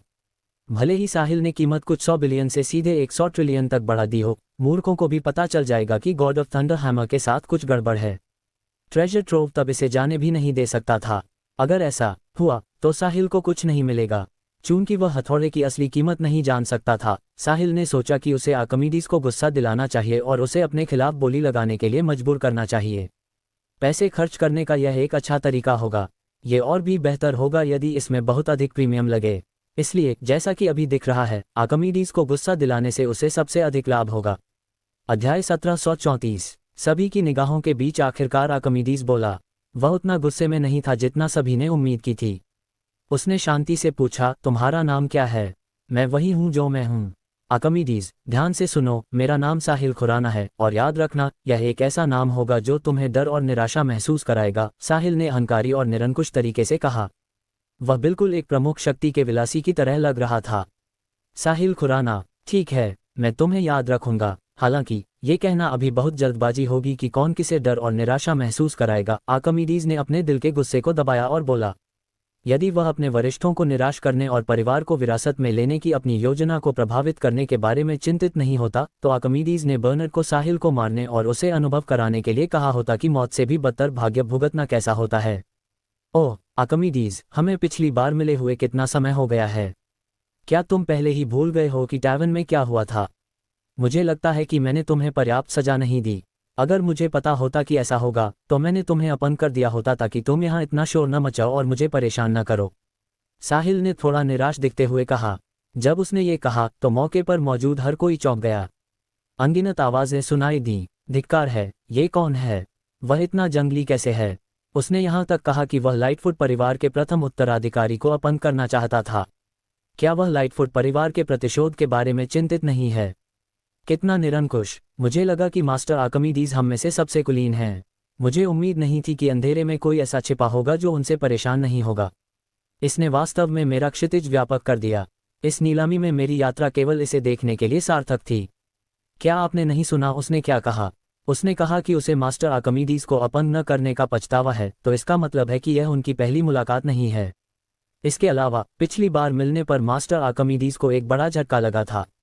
क्या जंगली है? मास्टर आर्किमिडीज को आखिरकार आज नुकसान उठाना पड़ेगा। चूंकि वह मास्टर आर्किमिडीज को इस चरण तक मजबूर कर सकता है, मैं केवल 4 शब्द कह सकता हूँ, क्या पागल लड़का है। मेरे दोस्त, कृपया मेरी प्रशंसा स्वीकार करें। मैं आपकी बहुत प्रशंसा करता हूँ। क्या आपको लगता है कि आप उसे ऐसा कह सकते हैं? वह एक ऐसा जंगली है जो लाइटफुट परिवार से भी नहीं डरता। आप उसके साथ उच्च श्रेणी के संबंधों का दावा नहीं कर सकते। हर कोई आपस में बात कर रहा था और दृश्य तुरंत शोर शराबे वाला हो गया। जैसे ही आर्किमिडीज ने वह सुना, उसके चेहरे का भाव और भी अप्रिय हो गया। वह अब साहिल के टुकड़े टुकड़े कर देना चाहता था। आर्किमिडीज एक और गुस्से में आ गया और इस बार ये पिछली बार की तुलना में अधिक तीव्र था। उसने साहिल को घूरा और दांत पीसते हुए थूका। साहिल, तुम मुसीबत मोल ले रहे हो। जब आर्किमिडीज अपना नियंत्रण खोने ही वाला था तो उसने अपने कंधे पर एक हाथ महसूस किया। मास्टर, शांत हो जाए। थोड़ी सी लापरवाही बड़ी शरारत पैदा कर सकती है। ऐसा लगता है कि दूसरा पक्ष आपको बहुत अच्छी तरह से जानता है और वह आपको उकसा रहा है। वह चाहता है कि आप उस पर हमला करें ताकि फेलोज परिवार हमारे लिए मुसीबत खड़ी कर दे। अगर ऐसा हुआ तो वरिष्ठ आपसे निराश होंगे। इस तरह आप उत्तराधिकारी के रूप में अपना पद खो सकते हैं। इसके अलावा हम ट्रेजर ट्रोव की नीलामी में हैं और वह एक मेहमान है, इसलिए फेलोज परिवार चुपचाप नहीं बैठेगा और हमें उस पर हमला करते हुए नहीं देखेगा, बर्नार्ड ने फुसफुसाते हुए कहा। मुझे पता है अंकल बर्नार्ड, मैं इस नीलामी के बाद उसे भुगतान करने के लिए मजबूर करूंगा। आर्किमिडीज ने अपने गुस्से को दबाने की पूरी कोशिश की और कहा, आपको एक शब्द भी कहने की जरूरत नहीं है। नीलामी खत्म होते ही मैं उसे नीचे गिरा दूंगा। फिर मैं उसे आपको सौंप दूंगा ताकि आप उसे जैसे चाहें वैसे प्रताड़ित कर सकें। बर्नार्ड के शब्दों ने आर्किमिडीज को विस्फोट के कगार से पीछे खींच लिया। वह इतने लंबे समय से रह रहा था और यह निश्चित रूप से सबसे अधिक क्रोधित, सबसे अधिक आक्रोशित और सबसे अधिक अपमानित महसूस करने वाला क्षण था। यदि उसने साहिल के टुकड़े टुकड़े नहीं किए तो वह इसे कभी नहीं भूल पाएगा। यहाँ बहुत से लोग आर्किमिडीज के फटने का इंतजार कर रहे थे। अंत में वह खुद पर नियंत्रण रखने में सफल रहा। क्या हो रहा है, वे समझ नहीं पाए। लाइटफुट परिवार के प्रथम उत्तराधिकारी के रूप में आर्किमिडीज इतने सारे लोगों के सामने एक छोटे बच्चे द्वारा अपमानित होना कैसे सह सकता था? क्या यह मजाक है, या मास्टर आर्किमिडीज डर गए हैं कि साहिल कौन है? क्या इसीलिए वह केवल चिल्लाने की हिम्मत करते हैं लेकिन कार्रवाई करने की नहीं? अध्याय 1735। साहिल को यह देखकर मजा आया कि आर्किमिडीज उसे कितना मारना चाहता था और उसके हाव भाव ऐसे दिख रहे थे जैसे उसके माता पिता मर गए हों। यदि निगाहें मार सकती तो आर्किमिडीज उसे कई बार मार चुका होता। आर्किमिडीज को अभी भी पता नहीं था कि साहिल ने कॉर्नेलियस को मार डाला। अगर उसे पता होता तो वह क्या सोचता? आर्किमिडीज उबल रहा था लेकिन वह कुछ नहीं कर रहा था, इसलिए साहिल जानता था कि वह सही था। आर्किमिडीज इस नीलामी में कुछ नहीं करेगा। हाँ, तुम्हारा परिवार स्प्लेंडर का मालिक है जो सेंट्रल सेक्रेड कॉन्टिनेंट की शीर्ष 5 व्यापारिक कंपनियों में से एक है, लेकिन फेलोज परिवार भी कमजोर नहीं है। ट्रेजर ट्रोव भी शीर्ष 5 व्यापारिक कंपनियों में से एक है। जैसा कि कहा जाता है, एक ही उद्योग के लोग दुश्मन होते हैं। तो फेलोज और लाइटफुट परिवारों के संबंध अच्छे नहीं होंगे। वे तुम्हें नीलामी में आने देकर बहुत दयालु हो रहे हैं। यदि तुम यहाँ मुसीबत पैदा करने की हिम्मत करते हो तो तुम्हें फेलोज परिवार के क्रोध का सामना करना पड़ेगा। आर्किमिडीज, तुम सिर्फ एक उत्तराधिकारी हो, परिवार के प्रमुख नहीं। इसलिए यदि फेलोज परिवार तुम पर प्रहार करता है तो तुम्हें भी नुकसान होगा। शायद तुम एक उत्तराधिकारी के रूप में अपना अधिकार भी खो दोगे। आखिरकार तुम बड़ी तस्वीर नहीं देख सकते तो तुम्हारा परिवार तुम्हें परिवार की जिम्मेदारी कैसे लेने देगा? यदि ये केवल एक छोटा ऑक्शन होता तो अब तक तुमने अपने बगल में बैठे लेट सॉवरन रैंकर से मुझे मारने के लिए कह दिया होता। अगर ऐसा हुआ होता तो मैंने बस पलटवार किया होता। दुर्भाग्य से ये वह जगह नहीं है। अब जब साहिल ने सफलतापूर्वक आर्किमिडीज को गुस्सा दिला दिया था तो वह ये देखने का इंतजार कर रहा था कि वह आदमी उसके खिलाफ कैसे जवाबी कार्रवाई करेगा। मुझे उम्मीद है कि वह गॉड ऑफ थंडर हैमर की कीमत बढ़ाएगा। आर्किमिडीज, अगर तुम कुछ करने की हिम्मत नहीं रखते तो बकवास करना बंद करो। नीलामी अभी खत्म नहीं हुई है। अपनी कीमत बताओ, यदि नहीं तो मैं हथौड़ा ले जाऊंगा, साहिल ने जोर से कहा। आर्किमिडीज को गुस्सा दिलाने के लिए इतनी सारी बातें कहने के बावजूद साहिल का असली लक्ष्य अभी भी आर्किमिडीज को हैमर ऑफ थंडर के लिए उसके खिलाफ बोली लगाने के लिए मजबूर करना था। साहिल, मैं तुम्हें थोड़ी देर और अहंकारी होने दूंगा। बस इंतजार करो, तुम बाद में रोओगे और मुझे उम्मीद है कि तुम तब घुटने टेक कर दया की भीख नहीं मांगोगे। बकवास बंद करो। तुम अपनी कीमत बता रहे हो या नहीं? यदि तुम नहीं बता रहे हो मिस फेलोज, तो आप घोषणा कर सकती हैं कि हैमर ऑफ थंडर अब मेरा है। मुझे हथौड़ा बहुत पसंद है। तुम्हें हथौड़ा चाहिए है ना? अब जब मैं यहाँ हूँ तो इसके बारे में सोचो भी मत। मैं उस हथौड़े को पाने के लिए दृढ़ संकल्पित हूँ। ओह हाँ, तो अपनी कीमत बताओ। बकवास बंद करो। जो भी सबसे अधिक कीमत बताएगा उसे हथौड़ा मिलेगा। मेरे पास अब सबसे अधिक कीमत है, 800 बिलियन स्टार डॉलर्स। तुम अपनी संपत्ति की तुलना मुझसे कर रहे हो। क्या तुम मूर्ख हो? आर्किमिडीज ने मजाक उड़ाया। चलो उसके बारे में बात नहीं करते, अपनी कीमत बताओ। तुम एक महिला की तरह क्यों हो? साहिल थोड़ा निराश था। उसे उम्मीद नहीं थी कि आर्किमिडीज जैसा आदमी इतना बातूनी होगा। लाइटफुट परिवार और फेलोज परिवार एक ही उद्योग में थे, इसलिए वे एक दूसरे के खिलाफ थे। स्वाभाविक रूप से एल्बर नहीं चाहेगी कि God of thunder hammer Archimedes के पास जाए। हालांकि यदि एल्बर ने साहिल को पहचान लिया और उसकी मदद करने के लिए घोषणा की कि समय समाप्त हो गया है, तो साहिल क्या करेगा? उसके सारे प्रयास व्यर्थ चले जाते। 800 बिलियन स्टार डॉलर्स केवल 8000 लैविश पॉइंट्स थे। पहले के 3000 लैविश पॉइंट्स के अलावा केवल 11000 लैविश पॉइंट्स ही होंगे। यह उसके लक्ष्य के करीब भी नहीं था। साहिल लगातार आर्किमिडीज से अपनी कीमत बताने का आग्रह कर रहा था, जिससे उन्हें देखने वाले लोग भ्रमित हो रहे थे। क्या हो रहा है? उसने आर्किमिडीज को गुस्सा दिलाया और उसे हथौड़े के लिए उसके खिलाफ बोली लगाने के लिए कहा। क्या उसके पास बहुत अधिक पैसा है? हर कोई जानता था कि दोनों पक्ष निश्चित रूप से इस समय जीतना चाहेंगे, इसलिए कीमत निश्चित रूप से आसमान छुएगी। अंत में ये खजाने के वास्तविक मूल्य से अधिक हो जाएगा। भले ही वे नहीं जानते थे कि क्या हो रहा है, वे फिर भी ये देखने का इंतजार कर रहे थे कि क्या होगा। 1 ट्रिलियन। आर्किमिडीज आखिरकार एक कीमत बताता है। ये साहिल के 800 बिलियन से 200 बिलियन अधिक था। हथौड़ा अब 1 ट्रिलियन की आसमान छूती कीमत पर था। साहिल बहुत खुश था। वह मन ही मन चिल्लाया, मेरे भाई, तुमने आखिरकार अपनी कीमत बता दी। धन्यवाद। जब मैं तुम्हें मारूंगा तो मैं पक्का करूंगा कि तुम्हारी पीड़ा कम हो। मैं पक्का करूंगा कि मैं अपनी तलवार के एक वार से काम खत्म कर दूं। चूंकि आर्किमिडीज ने उसकी कीमत में 200 बिलियन जोड़ दिए थे, साहिल पीछे नहीं हटेगा। 1.2 ट्रिलियन। साहिल ने एक और कीमत चिल्लाई। उसने भी 200 बिलियन जोड़े। उसके ऐसा कहने के बाद आर्किमिडीज ने एक और कीमत चिल्लाई। 1.5 ट्रिलियन। अध्याय 1736। जब धन की प्रतिस्पर्धा की बात आती थी तो आर्किमिडीज कभी नहीं हारा था। चूंकि उसे साहिल के सामने ऐसी हार का सामना करना पड़ा, इसलिए उसे जवाबी कार्रवाई करनी पड़ी। इसलिए उसने कीमत 300 बिलियन और बढ़ा दी। 1.7 ट्रिलियन। साहिल ने दांत पीसते हुए चिल्लाकर कहा। भले ही उसने पागल होने का नाटक किया, लेकिन वह अंदर से बहुत खुश था। हाँ बेबी, बस यही है। तुम्हें डटे रहना होगा, पीछे मत हटना। जो भी पीछे हटता है वह काया है। साहिल 2 ट्रिलियन पुकारना चाहता था, लेकिन उसने बाद में वह विचार छोड़ दिया। वह लंबी अवधि की योजना के साथ ही अधिक लाभ प्राप्त कर सकता था। यदि उसने आर्किमिडीज को बहुत जल्दी स्तब्ध कर दिया, तो यदि आर्किमिडीज ने हार मानने का फैसला किया तो सब खत्म हो जाएगा। 2 ट्रिलियन। आर्किमिडीज ने लापरवाही से पुकारा। उसके भाव साहिल के विपरीत थे। साहिल गुस्से में दांत पीस रहा था, जबकि आर्किमिडीज उदासीन दिख रहा था। जब आर्किमिडीज ने साहिल को इस तरह देखा तो उसे थोड़ा बेहतर महसूस हुआ। हालांकि ये पर्याप्त नहीं था। चाहे कुछ भी हो, उसे मारने से पहले उसे साहिल को प्रताड़ित करना ही था। उसे तभी बेहतर महसूस होगा। 2.2 trillion. 2.5 trillion. 2.7 trillion. 3 trillion. 4.2 trillion. 4.5 trillion. 4.7 trillion. 5 trillion. दोनों एक दूसरे के खिलाफ बोली लगा रहे थे। उन्होंने हैमर ऑफ थंडर के आधार मूल्य को 50 बिलियन से बढ़ाकर 5 ट्रिलियन की आसमान छूती कीमत तक पहुंचा दिया। ये 100 गुना वृद्धि थी। मौके पर मौजूद हर कोई हैरान रह गया। ऐसा लग रहा था कि वे पैसे भी खर्च नहीं कर रहे हैं। नीलामी में इस तरह बोली कौन लगाता है? वे एक ही बार में अपनी कीमत 200 या 300 बिलियन भी बढ़ा देते हैं। क्या प्रमुख ताकतों के प्रत्यक्ष वंशज इसी तरह बोली लगाते हैं? कितना प्रभावशाली! मैं वास्तव में अमीरों की दुनिया को नहीं समझ सकता। उन्होंने इसके बारे में सुना भी नहीं था। उनके सामने जो हो रहा था उसे देखना तो दूर की बात थी। हालांकि एक सोल बाउंड वेपन की कोई निश्चित कीमत नहीं थी। यदि यह उपयुक्त था तो यह अभी भी सार्थक होगा, चाहे इसकी कीमत कितनी भी क्यों ना हो।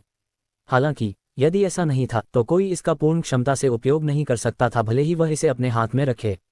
उदाहरण के लिए, साहिल ने तलवार का उपयोग किया और उसने तलवार की तकनीक भी सीखी। इसलिए यदि उसे चाकू या कुल्हाड़ी दी गई तो उसके लिए हथियार की पूरी क्षमता को बाहर लाना मुश्किल होगा। केवल उसके लिए उपयुक्त हथियार ही सबसे अच्छा काम करेंगे। बेशक यदि यह उसके लिए उपयुक्त था तो सोलबाउंड वेपन का स्तर जितना अधिक होगा, उतना ही बेहतर होगा। एल्बर भी मंच पर थोड़ी स्तब्ध थी।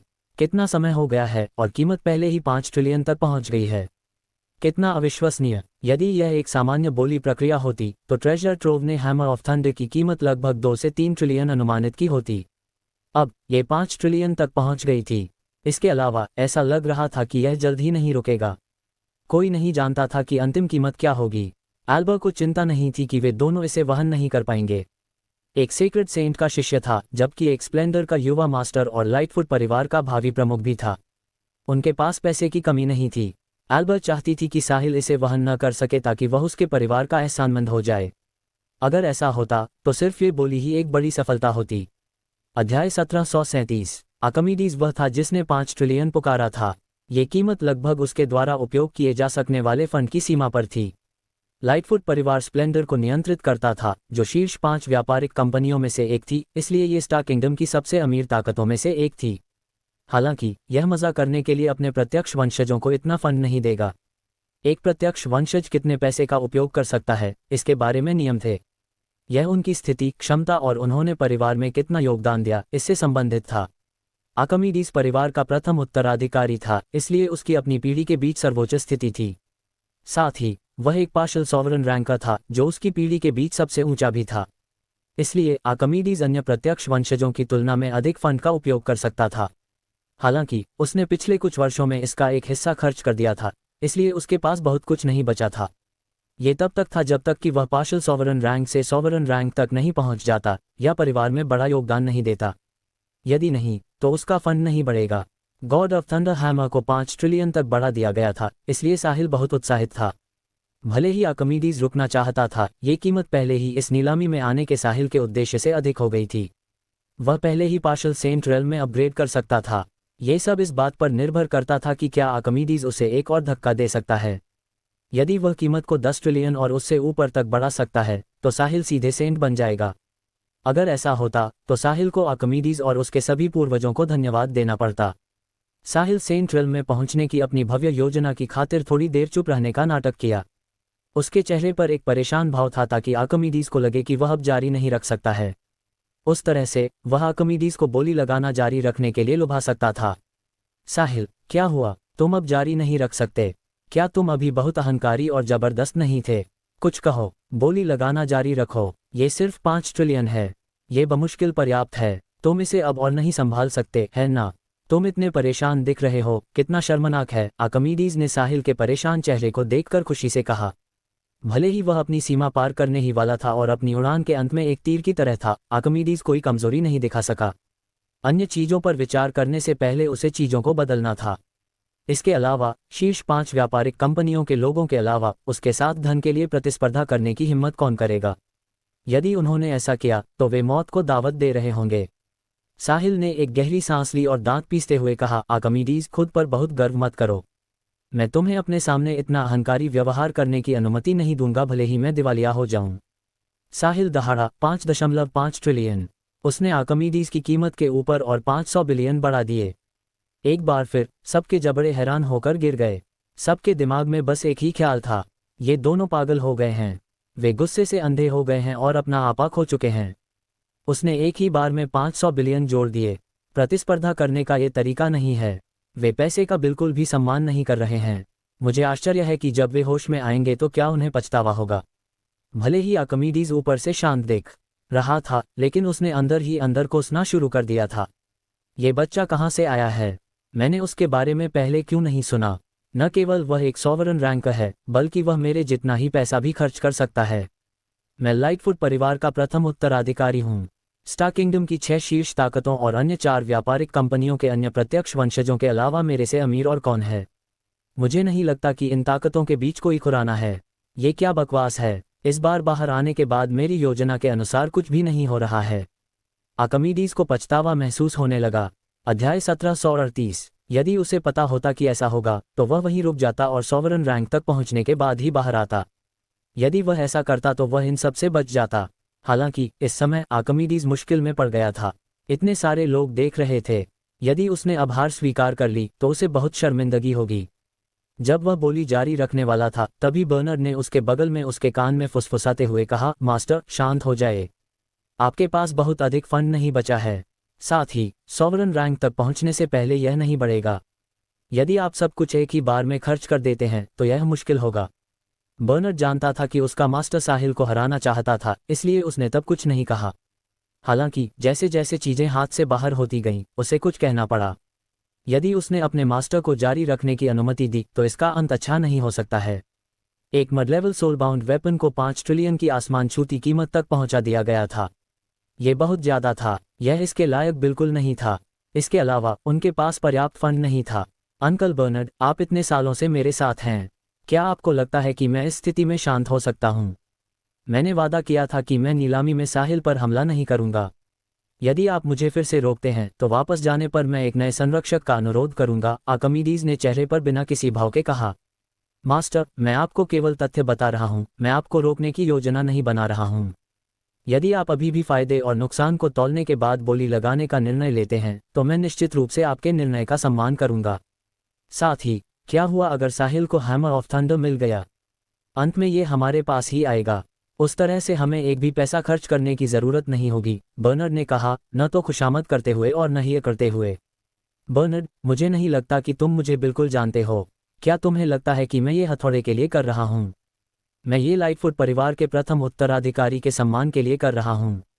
यदि मैं हार स्वीकार करता हूँ तो लोग मुझे कैसे देखेंगे? क्या तुम्हें लगता है कि मैं अब भी बाहर अपना चेहरा दिखा सकता हूँ? चूंकि आपने निर्णय ले लिया है, मैं और अधिक नहीं कहूँगा। अंकल बर्नर्ड, मुझे उसे चाहे कुछ भी हो जीतना ही होगा। यदि नहीं तो मैं ध्यान केंद्रित नहीं कर पाऊंगा और मेरे लिए सफलता प्राप्त करना कठिन होगा। जब तक मैं उसे एक बार हरा नहीं दूंगा मुझे बेहतर महसूस नहीं होगा। यदि मैं अपना सारा पैसा खर्च कर दूंगा तो मैं फिर से एकांत में चला जाऊंगा और सॉवरन रैंकर बनने तक बाहर नहीं आऊंगा। जब वे दोनों बोल रहे थे, साहिल ने फिर से शोर मचाना शुरू कर दिया। उसे चिंता थी कि आर्किमिडीज बोली लगाना बंद कर देगा। ये बहुत निराशाजनक होगा। हे आर्किमिडीज, क्या तुम अब पीछे हट रहे हो? क्या तुम अभी बहुत जबरदस्त नहीं थे? उसके ऐसा कहने के बाद आर्किमिडीज दहाड़ा, 6 ट्रिलियन। साहिल बहुत खुश था। फिर उसने अनुसरण किया। 6.5 ट्रिलियन, 7 ट्रिलियन। आर्किमिडीज का लहजा बदलने लगा। 7 ट्रिलियन स्टार डॉलर्स उसकी सीमा थी। यदि उसने कीमत बढ़ाई तो वह केवल दूसरे समाधान के बारे में ही सोच सकता था। हालांकि आर्किमिडीज ने रुकने की योजना नहीं बनाई थी। यदि उसने साहिल को एक बार नहीं हराया और अपना बदला नहीं लिया तो वह सदमे में आ सकता है और भविष्य में सफलता प्राप्त करने में असमर्थ हो सकता है। लाइटफुट परिवार के प्रथम उत्तराधिकारी के रूप में उसके लिए पैसा प्राप्त करना काफी आसान होगा। 7.5 ट्रिलियन। साहिल ने दांत पीसते हुए चिल्लाने का नाटक किया। 8 ट्रिलियन। हे भगवान, ये दोनों पागल हो गए हैं। उनके आसपास के लोग इतने सुन्न हो गए थे कि वे नहीं जानते थे कि क्या कहें। ऐसा 10 लाख सालों में भी कभी नहीं हुआ होता। 8 ट्रिलियन स्टार डॉलर्स कितने थे? इस नीलामी के 80% मेहमान इतने पैसे नहीं निकाल सकते थे, भले ही वे दिवालिया हो जाएं। किसी को जानना होगा कि नीलामी में ये लोग ट्रेजर ट्रोव के ग्राहकों में सबसे कुलीन थे।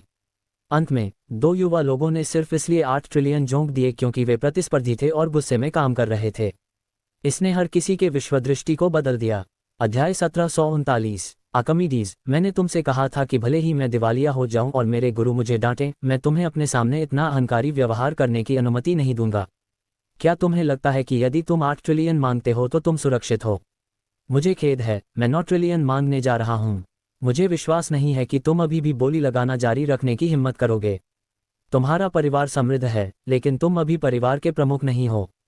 तुम सिर्फ एक उत्तराधिकारी हो, इसलिए तुम इतना पैसा इस्तेमाल नहीं कर पाओगे। साहिल ने आर्किमिडीज की ओर देखा और चिल्लाया।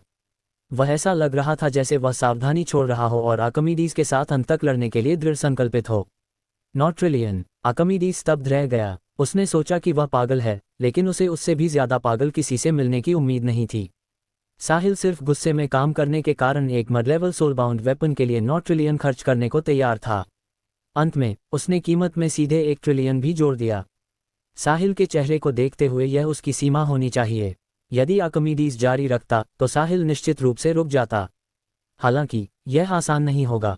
यदि आर्किमिडीज ने केवल 100 बिलियन जोड़े तो हैमर ऑफ थंडर मिलने के बावजूद उसकी छवि खराब हो जाएगी। आखिरकार साहिल ने एक बार में 1 ट्रिलियन जोड़ा और उसने केवल 100 बिलियन जोड़े। हालांकि यदि उसने 1 ट्रिलियन जोड़ा तो वह 10 ट्रिलियन स्टार डॉलर्स होगा। 10 ट्रिलियन। लाइटफुट परिवार के प्रथम उत्तराधिकारी के रूप में भी आर्किमिडीज इतना पैसा नहीं निकाल सकता था। उसे अभी भी एक योजना के साथ आने और एहसानों के साथ इसकी भरपाई करने की जरूरत थी। यदि टैवन में साहिल के साथ उसका वह संघर्ष नहीं हुआ होता तो आर्किमिडीज सोचता कि ट्रेजर ट्रोव ने कीमत बढ़ाने के लिए साहिल को यहाँ भेजा है। अब मुझे क्या करना चाहिए? क्या मुझे जारी रखना चाहिए? क्या मुझे लड़ना जारी रखना चाहिए? यदि मैं नहीं करूंगा तो मैं अपना चेहरा नहीं दिखा पाऊंगा। यदि मैं करूंगा तो मुझे अपना शेष जीवन एकांत में बिताना होगा और केवल सॉवरन रैंक पर होने पर ही बाहर आना होगा। आर्किमिडीज निर्णय नहीं ले सका। सच कहूं तो केवल मूर्ख ही मड लेवल सोलबाउंड वेपन खरीदने के लिए 10 ट्रिलियन खर्च करेंगे। साहिल बहुत घबराया हुआ था। वह अपने दिल में बार बार दोहरा रहा था, आगे बढ़ो मेरे दोस्त, मेरे भाई, डैडी, कृपया एक कीमत पुकारो, सिर्फ एक बार। जब तक आर्किमिडीज कीमत बढ़ाकर 10 ट्रिलियन कर देता, साहिल इसे बढ़ाकर 11 ट्रिलियन कर देता। अभी के 300 बिलियन के अलावा उसने आज 11.3 ट्रिलियन स्टार डॉलर्स खर्च किए होते, जो 11,300 लैविश पॉइंट्स के बराबर था। यदि उसने 13,000 लैविश पॉइंट्स खर्च किए तो वह अपनी माइंड पावर को सॉवरन लेवल 10 तक बढ़ा सकता था। अपने बॉडी और माइंड के स्तर 10 पर होने के साथ साहिल की युद्ध शक्ति पार्शल सेंट रैंक पर होगी। शेष 10,000 लैविश पॉइंट्स के साथ वह अपनी बॉडी को फिर से बढ़ा सकता था। अपनी बॉडी को सॉवरन लेवल 10 बनाने के बाद वह सेंट लेवल 1 तक पहुंच सकता था। उस तरह से साहिल की युद्ध शक्ति बिगिनर सेंट रेल्म पर होगी। जब समय आएगा, साहिल बिगिनर सेंट नेक का सामना करने में इतना असहाय नहीं होगा। वह अपनी ईवल स्प्लिटिंग स्वॉर्ड और माइंड पावर की मदद से नेक को हरा भी सकता था। वह इतनी आसानी से सेंट रेल्म तक पहुंच सकता था। अब ये सब आर्किमिडीज के निर्णय पर निर्भर करता था। यदि उसे सेंट रेल्म तक पहुंचने के लिए पर्याप्त लैविश पॉइंट्स नहीं मिल सके तो उसे अभी और समय की आवश्यकता होगी। वह केवल अल्बा द्वारा ट्रेडिंग कंपनी विकसित करने का इंतजार कर सकता था ताकि वह 1 और ट्रिलियन स्टार डॉलर्स खर्च कर सके। वह जितना लंबा इंतजार करेगा, उसे उतने ही अधिक खतरों का सामना करना पड़ेगा। जैसे ही उसने आर्किमिडीज की हिचकिचाती आंखों को देखा, साहिल जान गया कि वह खुद के साथ एक भयंकर बहस कर रहा है। उसे आग में घी डालना ही था। अध्याय 1740। यदि नहीं तो उसका सेंट रेल्म का सपना धराशायी हो जाएगा। हा, समय समाप्त। मिस फेलोज, सबको बताएं कि हैमर ऑफ थंडर अब किसके पास जाएगा। आर्किमिडीज एक काय है, वह अब बोली लगाने की हिम्मत नहीं करता। मैं अभी सही था, वह सिर्फ एक उत्तराधिकारी है, उसके पास इतना पैसा कैसे हो सकता है। लाइटफुट परिवार अमीर है, लेकिन यह उनका पैसा है। आर्किमिडीज अपने परिवार का प्रतिनिधित्व नहीं कर सकता। मुझे लगता है कि मैं जीत गया हूँ। आर्किमिडीज लाइटफुट, अपनी हार स्वीकार करो। तुम अपने शेष जीवन के लिए केवल मेरी छाया में रहोगे। तुम कभी इससे बाहर नहीं निकल पाओगे। हा। साहिल के ऐसा कहने के बाद वह हंसा। वह आर्किमिडीज को हराकर आनंद महसूस कर रहा था। आर्किमिडीज अभी भी हिचकिचा रहा था, लेकिन जब उसने साहिल की बात और उसकी कान फाड़ने वाली हंसी सुनी तो उसे ऐसा लगा जैसे उसके सिर पर प्रहार किया गया हो। आर्किमिडीज को तारे दिखाई दे रहे थे। नहीं, मैं उस बदमाश को अपने ऊपर पैर रखने नहीं दे सकता। चाहे कीमत कितनी भी बड़ी क्यों न हो, मैं हार नहीं सकता। इससे पहले कि वह स्पष्ट रूप से सोच पाता, आर्किमिडीज ने एक और कीमत चिल्लाई। 10 ट्रिलियन। साहिल की तरह उसने 1 और 1 ट्रिलियन जोड़ दिया। इस समय साहिल रोना चाहता था। उसे आखिरकार सुकून महसूस हुआ। आर्किमिडीज कितना अच्छा लड़का था। यदि वह इस नीलामी में नहीं आता तो साहिल को केवल पार्शल सेंट रेल्म तक पहुंचने के लिए पर्याप्त लैविश पॉइंट्स मिलते। अब उसके पास सेंट बनने के लिए पर्याप्त था। इस क्षण साहिल चिल्लाना चाहता था, सेंट रेल्म, मैं आ रहा हूं। हालांकि ये समय नहीं था। आखिरकार यह अभी खत्म नहीं हुआ था और उसे अभी भी लैविश पॉइंट्स नहीं मिले थे। आर्किमिडीज, यदि तुम मुझे हराना चाहते हो तो तुम बहुत अनुभवहीन हो। 11 ट्रिलियन। साहिल ने अपने चेहरे से मुस्कान पोंछ दी और गंभीरता से कहा। 12 ट्री। आर्किमिडीज ने पुकारने से पहले सोचा भी नहीं। हालांकि बर्नर्ड ने उसे रोक दिया। मास्टर आर्की, पर्याप्त है। वह इसे अब और जारी रखने की अनुमति नहीं दे सका। साफ है कि दूसरा पक्ष अभी भी आगे बढ़ सकता था। यदि वे जारी रखते तो अंतिम कीमत कम से कम 15 ट्रिलियन या 20 ट्रिलियन से ऊपर होती। केवल एक मूर्ख ही 1 या 2 ट्रिलियन मूल्य वाले मड लेवल सोलबाउंड वेपन को खरीदने के लिए 15 ट्रिलियन जैसी आसमान छूती कीमत खर्च करेगा। प्रतिशोध के लिए भी यह सार्थक नहीं था। इसके अलावा वे इसे वहन नहीं कर सकते थे। यदि फेलोज परिवार पैसे मांगने आता तो उन्हें परिवार से मदद मांगनी पड़ती। ये व्यवहार वरिष्ठों को मास्टर आर्किमिडीज से नाराज भी कर देगा। जब भी कोई प्रत्यक्ष वंशज बाहर मुसीबत पैदा करता था और उसे हल नहीं कर पाता था, तो अगर वे अपने परिवार से उनके लिए अपनी गड़बड़ी साफ करने के लिए कहते तो यह उन्हें बुरा दिखाता था। ये परिवार के भावी प्रमुख का पद किसे मिलेगा इसे भी प्रभावित करेगा। आर्किमिडीज और कॉर्नेलियस के अलावा 3 अन्य उत्तराधिकारी थे। उसके अलावा उस स्थान पर नजर गड़ाए हुए 10 से अधिक संभावित उत्तराधिकारी भी थे। इस प्रकार किसी भी गलती या गंदगी को अधिकतम किया जाएगा। आमतौर पर परिवार का प्रमुख सबसे शक्तिशाली व्यक्ति नहीं होता था। इसके बजाय वह वही होगा जो तालमेल बिठा सके और समग्र स्थिति पर ध्यान केंद्रित कर सके और परिवार को गौरव की ओर ले जा सके। बेशक उनकी ताकत ने भी भूमिका निभाई, लेकिन ये सबसे महत्वपूर्ण पहलू नहीं था।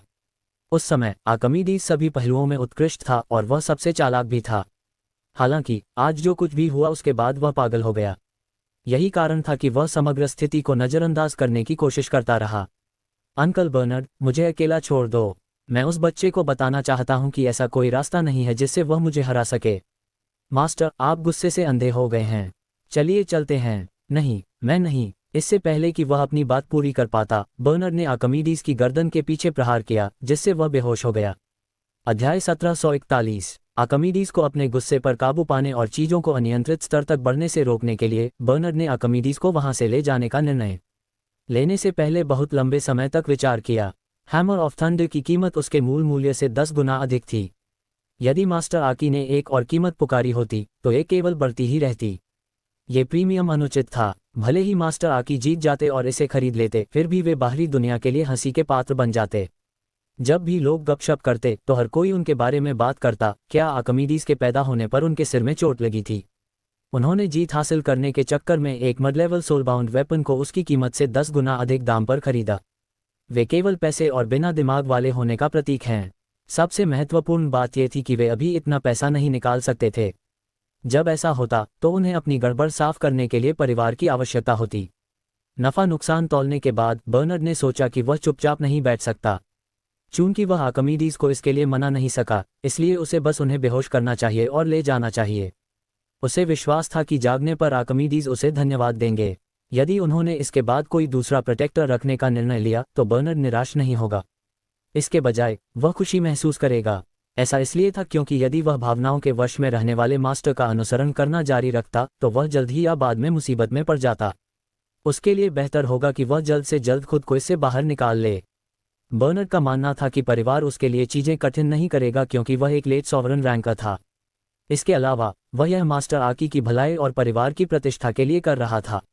आर्किमिडीज को उनके प्रोटेक्टर द्वारा बेहोश कर दिया गया था, इसलिए इसका मतलब था कि पागलपन भरी बोली आखिरकार रुकने वाली थी। साहिल ने बर्नर्ड को घूरा, अंदर ही अंदर गुस्से में महसूस करते हुए। उसने सोचा था कि उसे और अधिक लैविश पॉइंट्स मिल सकते हैं। साहिल की बातों से उकसाए जाने के बाद आर्किमिडीज एक और कीमत बताने ही वाले थे। हालांकि उनके बगल में मौजूद वृद्ध लेट सॉवरन रैंकर ने उन्हें समय रहते रोक दिया। उसी समय साहिल ने सोचा, क्या आर्किमिडीज सबसे बड़ा बेटा और प्रथम उत्तराधिकारी नहीं है? उसे सुरक्षा प्रदान करने वाला एक प्रोटेक्टर उसे बेहोश करने की हिम्मत कैसे कर सकता है? मिस फेलोज, मास्टर आकी आज थोड़े उकसावे में आ गए थे, इसलिए उन्होंने अपनी भावनाओं पर नियंत्रण खो दिया।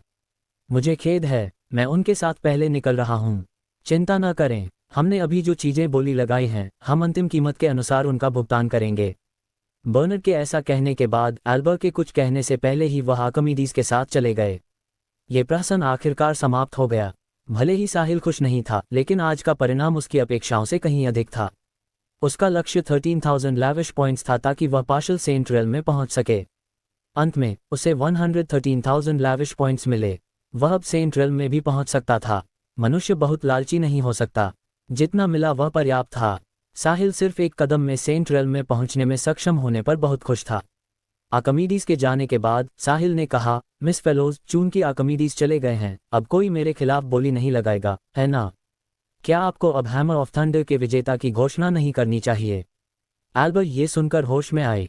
उसने पहले भी साहिल और आर्किमिडीज की तरह लोगों को एक दूसरे के खिलाफ बोली लगाते हुए देखा था। इसके अलावा ये हमेशा होता रहता था। जब नीलामी में दो विरोधी ताकतें मिलती थीं, तो वे दूसरे पक्ष को दबाना और जीतना चाहती थीं। ये बहुत सामान्य था। अधिकांश समय ऑर्गेनाइजर निमंत्रण पत्र भेजते समय इस पर विचार करते थे। वे ऐसे बहुत से विरोधी ताकतों को आमंत्रित करते थे जिनके बीच संघर्ष होते थे। उस तरह से नीलामी अधिक तीव्र लगेगी और ऑर्गेनाइजर को अधिक लाभ मिलेगा। अध्याय 1742। हालांकि यह आमतौर पर आज की तरह कभी भी इतना तीव्र नहीं था। उन्होंने कीमत 200 बिलियन, 300 बिलियन और यहां तक कि 500 बिलियन तक बढ़ा दी। अंत में ये सीधे 1 ट्रिलियन बढ़ गई। एल्बर ने कई नीलामियों की मेजबानी की थी और उनमें भाग लिया था, लेकिन उसने पहले ऐसा कभी नहीं देखा था। उसने इसके बारे में कभी सुना भी नहीं था। ये बहुत बड़ा चढ़ाकर था। वह असली पैसा था। ट्रेजर ट्रोव की तीसरी युवा मालकिन के रूप में एल्बर केवल कुछ ट्रिलियन स्टार डॉलर्स का ही उपयोग कर सकती थी। उसे उससे अधिक उपयोग करने की अनुमति नहीं दी जाएगी। हालांकि साहिल ने 11 ट्रिलियन खर्च किए। शायद केवल एक सेक्रेड सेंट के शिष्य में ही ऐसा करने की शक्ति थी। क्या आप सुनिश्चित हैं कि आप हैमर ऑफ थंडर पर 11 ट्रिलियन खर्च करना चाहते हैं, मास्टर साहिल? एल्बर ने पूछा। बिल्कुल मिस फेलोज, भले ही आर्किमिडीज के साथ मेरी लड़ाई के कारण हथौड़े की कीमत इतनी बढ़ गई है, लेकिन बहुत से लोग देख रहे हैं और मैं अपनी प्रतिष्ठा को महत्व देता हूँ। मैं 11 ट्रिलियन स्टार डॉलर्स की अंतिम कीमत चुकाऊंगा और एक पैसा भी कम नहीं, साहिल ने दृढ़ता से कहा। लेकिन कोई लेकिन नहीं मिस फेलोज, भले ही हम निजी तौर पर दोस्त हैं, ये व्यवसाय है।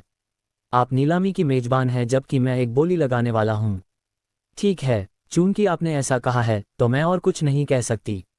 क्या कोई और है जो बोली लगाना चाहता है? मास्टर साहिल ने हैमर ऑफ थंडर, जो एक मिड लेवल सोलबाउंड वेपन है, के लिए 11 ट्रिलियन स्टार डॉलर्स की बोली लगाई है। यदि कोई और नहीं है तो मैं घोषणा करूंगी कि यह हथौड़ा 11 ट्रिलियन स्टार डॉलर्स में मास्टर साहिल को बेचा जाता है। एल्बर ने कमरे में मौजूद अन्य लोगों की ओर देखा। वहां सन्नाटा छा गया। केवल एक मूर्ख ही बोली लगाएगा। 11 ट्रिलियन स्टार डॉलर्स में एक मिड लेवल सोलबाउंड वेपन खरीदना सार्थक नहीं था, भले ही वह कस्टम मेड हो। प्रीमियम बहुत अधिक था। केवल साहिल और आर्किमिडीज जैसे अमीर बच्चे ही कीमत को इतना बढ़ा सकते थे।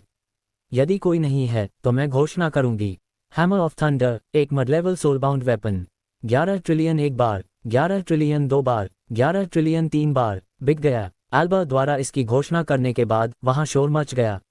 धिक्कार है, मैं इस नीलामी में बेकार नहीं आया। मैंने लाइटफुट परिवार के प्रथम उत्तराधिकारी आर्किमिडीज को पैसे के मामले में किसी और के द्वारा नष्ट होते देखा। क्या चमत्कार है, सही। सेंट्रल सीक्रेट कॉन्टिनेंट में हर कोई लाइटफुट परिवार की दौलत के बारे में जानता है। वे स्प्लेंडर के मालिक हैं। मास्टर साहिल बहुत अद्भुत हैं। वे मेरे आदर्श हैं। उन्होंने एक मिड लेवल सोलबाउंड वेपन के लिए 11 ट्रिलियन स्टार डॉलर्स खर्च किए। मास्टर साहिल की जय हो। वहां तालियां गूंज उठीं। भले ही वे कह रहे थे कि साहिल कितने अद्भुत, जबरदस्त और दबंग थे, लेकिन वे सब अपने दिल में साहिल का मजाक उड़ा रहे थे। ये बच्चा सिर्फ एक खर्चीला व्यक्ति है। क्या उनके गुरु को पता चलने पर वे उन्हें थप्पड़ मारकर मार डालेंगे? साहिल को परवाह नहीं थी कि वे ऊपर से उसकी प्रशंसा कर रहे थे और अंदर ही अंदर उसका मजाक उड़ा रहे थे। उसे केवल एक ही बात की परवाह थी, और वह थी जितनी जल्दी हो सके ट्रेजर ट्रोव के साथ इस लेनदेन को पूरा करना।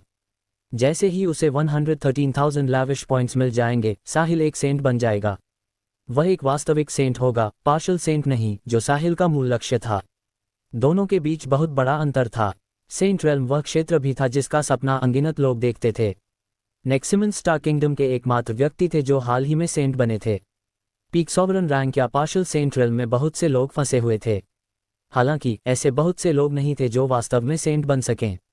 साहिल, नेक के ठीक बाद स्टार किंगडम में पहला सेंट होगा।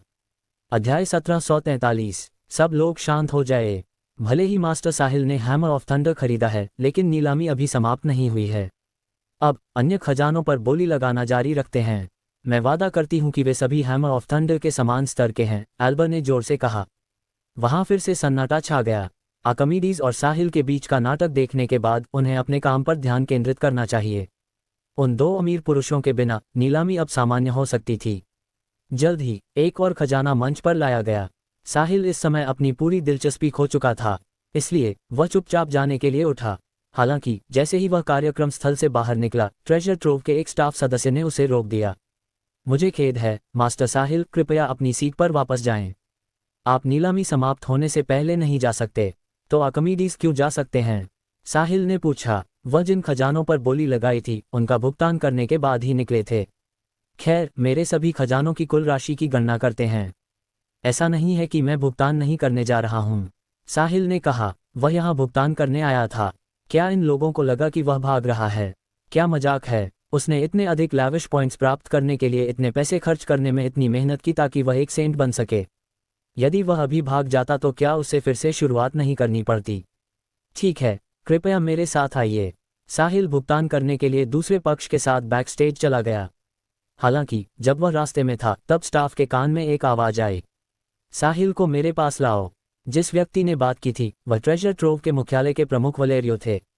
आदेश मिलने के बाद स्टाफ ने समय बर्बाद करने की हिम्मत नहीं की। इस प्रकार स्टाफ साहिल को दूसरे गंतव्य पर ले गया। थोड़ा और चलने के बाद वे एक कमरे के दरवाजे पर पहुंचे।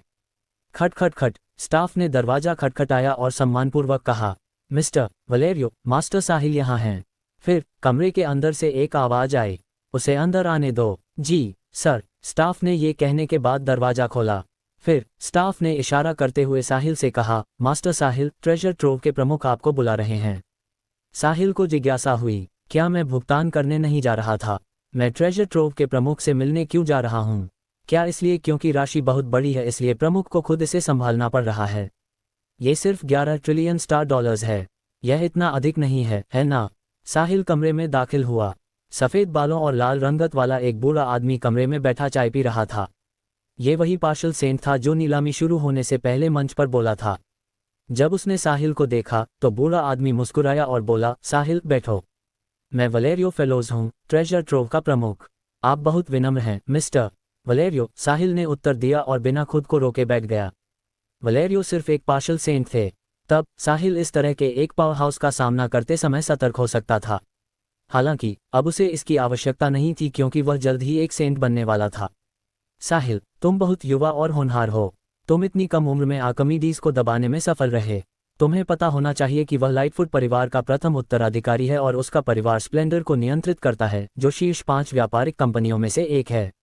वे सभी पहलुओं में हमारे परिवार से आगे हैं, वलेरियो ने अफसोस जताते हुए कहा। मिस्टर वलेरियो, आपको मुझसे ये बातें कहने की ज़रूरत नहीं है। हर कोई ऊपर से मेरी प्रशंसा कर रहा है, लेकिन वे अपने दिल में मुझे एक खर्चीला व्यक्ति कह सकते हैं। साहिल ने खुद का मजाक उड़ाया। तुम्हें उन पर ध्यान देने की ज़रूरत नहीं है साहिल। वे अदूरदर्शी हैं, तो उन्हें कैसे पता चलेगा कि तुम कितने उत्कृष्ट हो। इस समय वलेरियो इस बारे में नहीं सोच रहे थे कि आर्किमिडीज के साथ उस लड़ाई के बाद साहिल ने कितने पैसे खर्च किए। अध्याय 1744। इसके बजाय वह सोच रहे थे कि उन दोनों के बीच क्या शिकायतें थीं। बर्नर्ड आर्किमिडीज के प्रोटेक्टर थे, इसलिए वे दोनों हमेशा साथ रहते थे। इसके अलावा वह एक लेट सॉवरन रैंकर भी थे। आर्किमिडीज को नाराज करने के बाद साहिल बेदाग निकल सकता था, इसलिए इसके पीछे कुछ चल रहा होगा। वलेरियो कमरे में आने के बाद से ही साहिल पर ध्यान दे रहे थे। हालांकि परिणाम ने उन्हें चौंका दिया। वह साहिल को बिल्कुल नहीं देख पा रहे थे। साहिल के चारों ओर धुंध की एक परत लग रही थी और वह उसे कसकर ढके हुए थी, जो किसी को भी उसके अंदर देखने से रोक रही थी। चूंकि उसने एक लाइटफुट परिवार के सदस्य के साथ सीधे मुकाबला करने की हिम्मत की थी, इसलिए वह कोई साधारण युवक नहीं था। आप मेरी बहुत प्रशंसा कर रहे हैं मिस्टर वलेरियो। मैं ऐसी प्रशंसा के लायक नहीं हूँ। क्या मैं जान सकता हूँ कि आपने मुझे यहाँ क्यों बुलाया है? मुझे पहले ट्रेजर ट्रोव के साथ लेन देन पूरा कर लेना चाहिए था, साहिल ने कहा। वह वलेरियो के साथ बातचीत करने के मूड में नहीं था। क्या लेन देन पूरा करना, लैविश पॉइंट्स प्राप्त करना और सेंट रेल्म में प्रगति करना बेहतर नहीं होगा? शांत हो जाओ, चलो बातचीत करते हैं। वे थोड़ी देर में वे खजाने ले आएंगे जिन पर तुमने बोली लगाई थी। तुम बस यही लेन देन पूरा कर सकते हो। खैर ठीक है, चूंकि आप बातचीत करना चाहते हैं तो मैं आपसे बातचीत करूंगा। साहिल और कुछ नहीं कह सका। उसने केवल आशा की कि वे खजाने भेज देंगे ताकि वह जल्द ही लेन देन पूरा कर सके। साहिल तब तक चिंता से मुक्त नहीं होगा जब तक उसे लैविश पॉइंट्स नहीं मिल जाते। ये बिक्री पूरी करने के बाद भुगतान न मिलने जैसा था। साहिल, क्या मैं जान सकता हूं कि तुम एल्बर को कैसे जानते हो? क्या तुम मुझे बता सकते हो? वलेरियो ने पूछा। उन्होंने सहज रूप से सोचा कि साहिल वह व्यक्ति हो सकता है जिसका एल्बर ने उल्लेख किया था, जो फेलोज परिवार को उनकी वर्तमान कठिन परिस्थिति से बाहर निकालने में मदद कर सकता है। कैसे, ये वलेरियो को नहीं पता था, इसलिए उन्हें समझने की जरूरत थी। सच कहूं तो जब वलेरियो नीलामी से पहले अपना भाषण दे रहे थे तो साहिल बता सकता था कि उनका एल्बर के साथ एक विशेष रिश्ता था। दोनों का उपनाम फेलोज था। एक ट्रेजर ट्रोव के प्रमुख थे जबकि दूसरी ट्रेजर ट्रोव की तीसरी युवा मालकिन थी। इसलिए मूर्ख भी बता सकते थे कि उनका एक असाधारण रिश्ता था। वे रिश्तेदार भी हो सकते थे। चूंकि वलेरियो ने पूछा, साहिल ने उन्हें संक्षेप में बताया कि वह एल्बर से कैसे मिला। उसने वलेरियो को वह सब कुछ बताया जो वह बता सकता था, लेकिन साथ ही उसने वह एक शब्द भी नहीं बोला जो उसे नहीं बोलना चाहिए था, उदाहरण के लिए उनका सहयोग। वलेरियो भी जानते थे कि साहिल से कुछ भी पता लगाना असंभव है, इसलिए उन्होंने पूछताछ जारी नहीं रखी। उन्होंने जल्द ही विषय बदल दिया। साहिल, तुम सेंट्रल सेक्रेट कॉन्टिनेंट से नहीं हो, है ना? वलेरियो ने पूछा। नहीं, मैं अभी यहाँ आया हूँ। मैंने सुना है कि यह स्टार किंगडम में सबसे समृद्ध स्थान है, इसलिए मैं खुद इसका अनुभव करने आया हूँ, साहिल ने उत्तर दिया।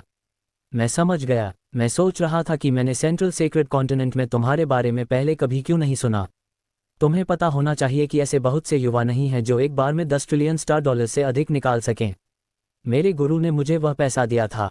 मैंने तब उनके साथ अभ्यास किया था और मुझे हाल ही में बाहर जाने दिया गया। साहिल ने थोड़ी देर विचार किया और अपने गुरु का उल्लेख करने का निर्णय लिया। वलेरियो स्पष्ट रूप से फेलोज परिवार का एक महत्वपूर्ण केंद्र थे। यदि साहिल चाहता था कि उसके दिल की पागल योजना काम करे तो उसे उनके जैसे किसी व्यक्ति की मदद की जरूरत थी। ओह, तुम्हारे गुरु कौन हैं? वलेरियो की दिलचस्पी बढ़ गई। मुझे खेद है मिस्टर वलेरियो, मेरे शिक्षक मुझे उनका नाम बताने की अनुमति नहीं देते। मैं समझ गया। तो फिर तुम कहाँ रहते हो? साहिल ने अपना सिर हिलाया और माफ़ी मांगते हुए कहा, मैं वह भी नहीं कह सकता। मुझे खेद है कि मैं अपने गुरु के आदेशों की अवज्ञा नहीं कर सकता। मुझे आशा है कि आप समझेंगे, मिस्टर वलेरियो। अध्याय 1745। साहिल और वलेरियो बातचीत कर रहे थे। ऐसा लग रहा था कि वे बातचीत कर रहे हैं, लेकिन वास्तव में वलेरियो साहिल से तरह तरह के सवाल पूछ रहे थे। साहिल अपनी बुद्धि से स्वाभाविक रूप से जान गया था कि वलेरियो अप्रत्यक्ष रूप से उसकी पहचान के बारे में पूछताछ कर रहे थे।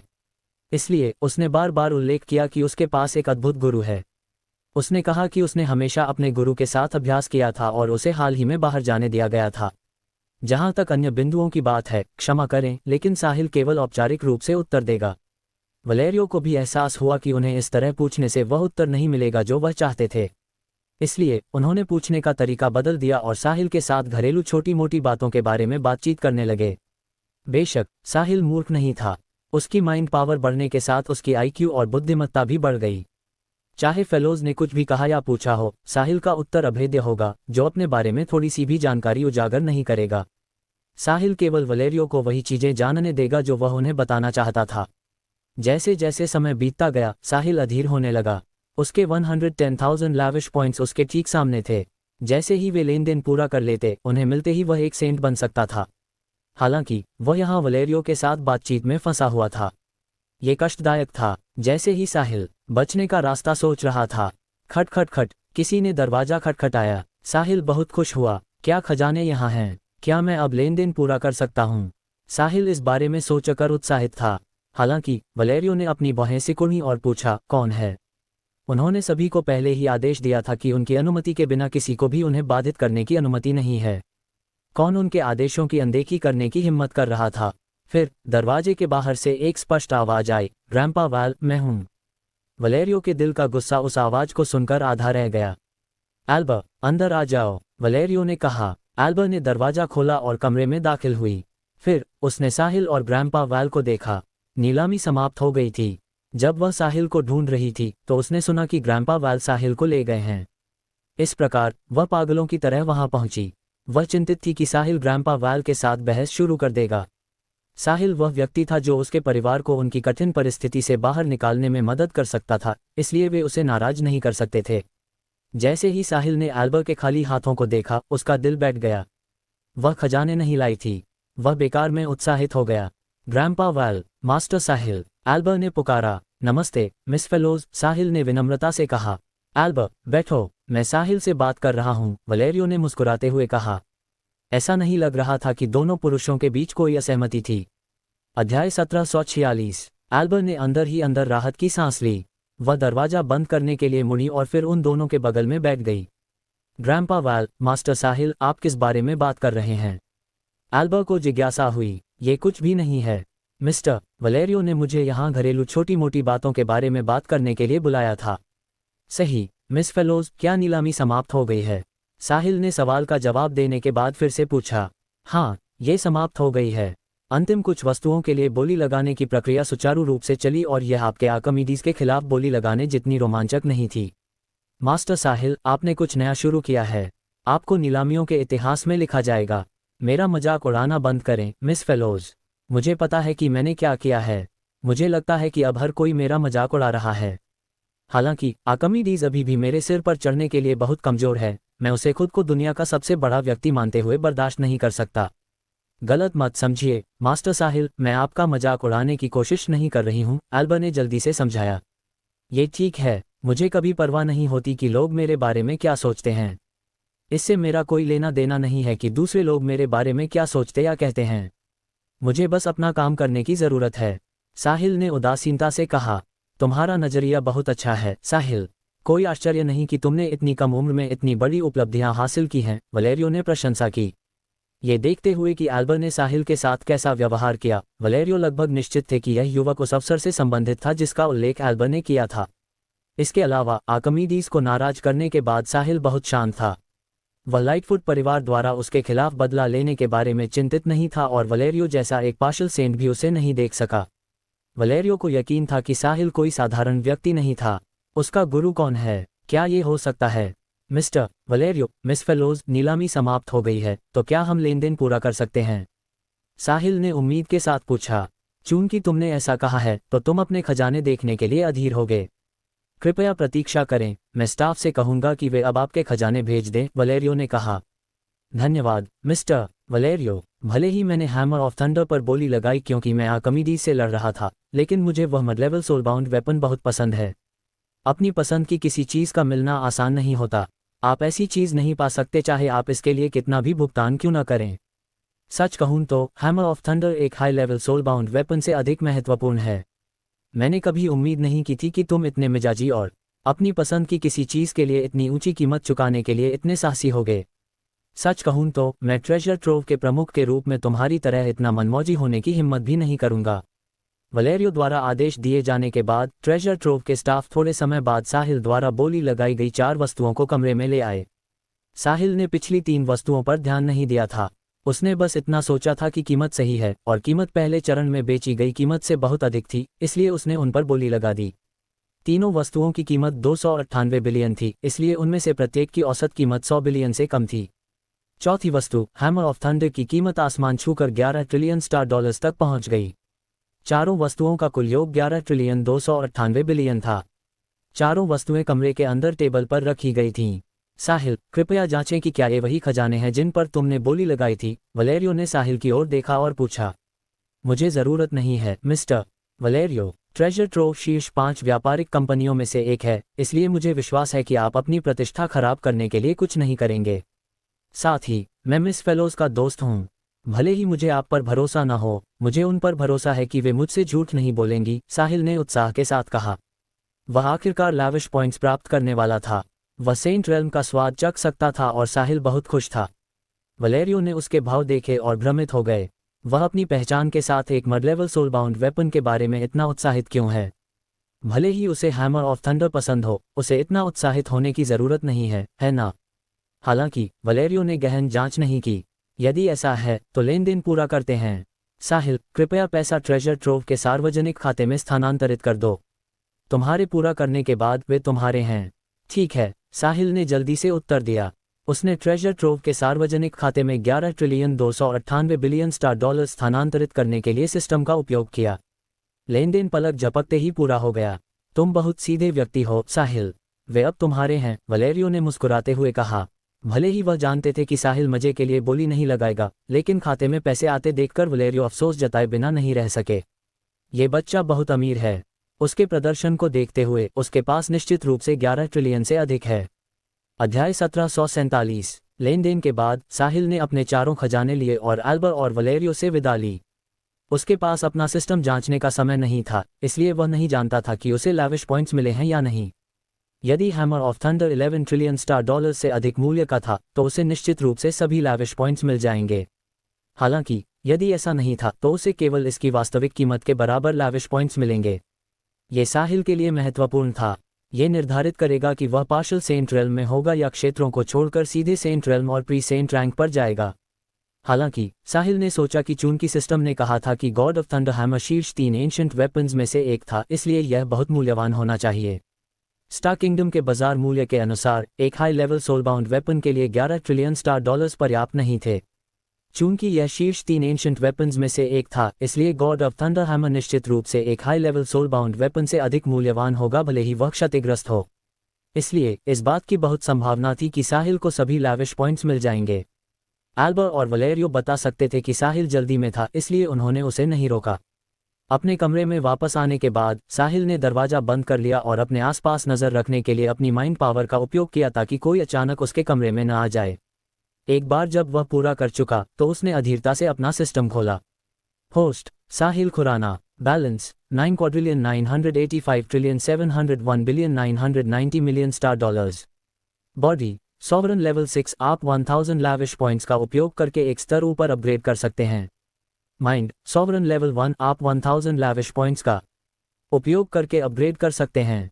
Combat eternal realm mid sovereign ranker. Combat skills void punch perfection, air crushing slap perfection, evil splitting sword technique perfection. Skills ancient traditional medicine perfection. Lavish points 1,13,900।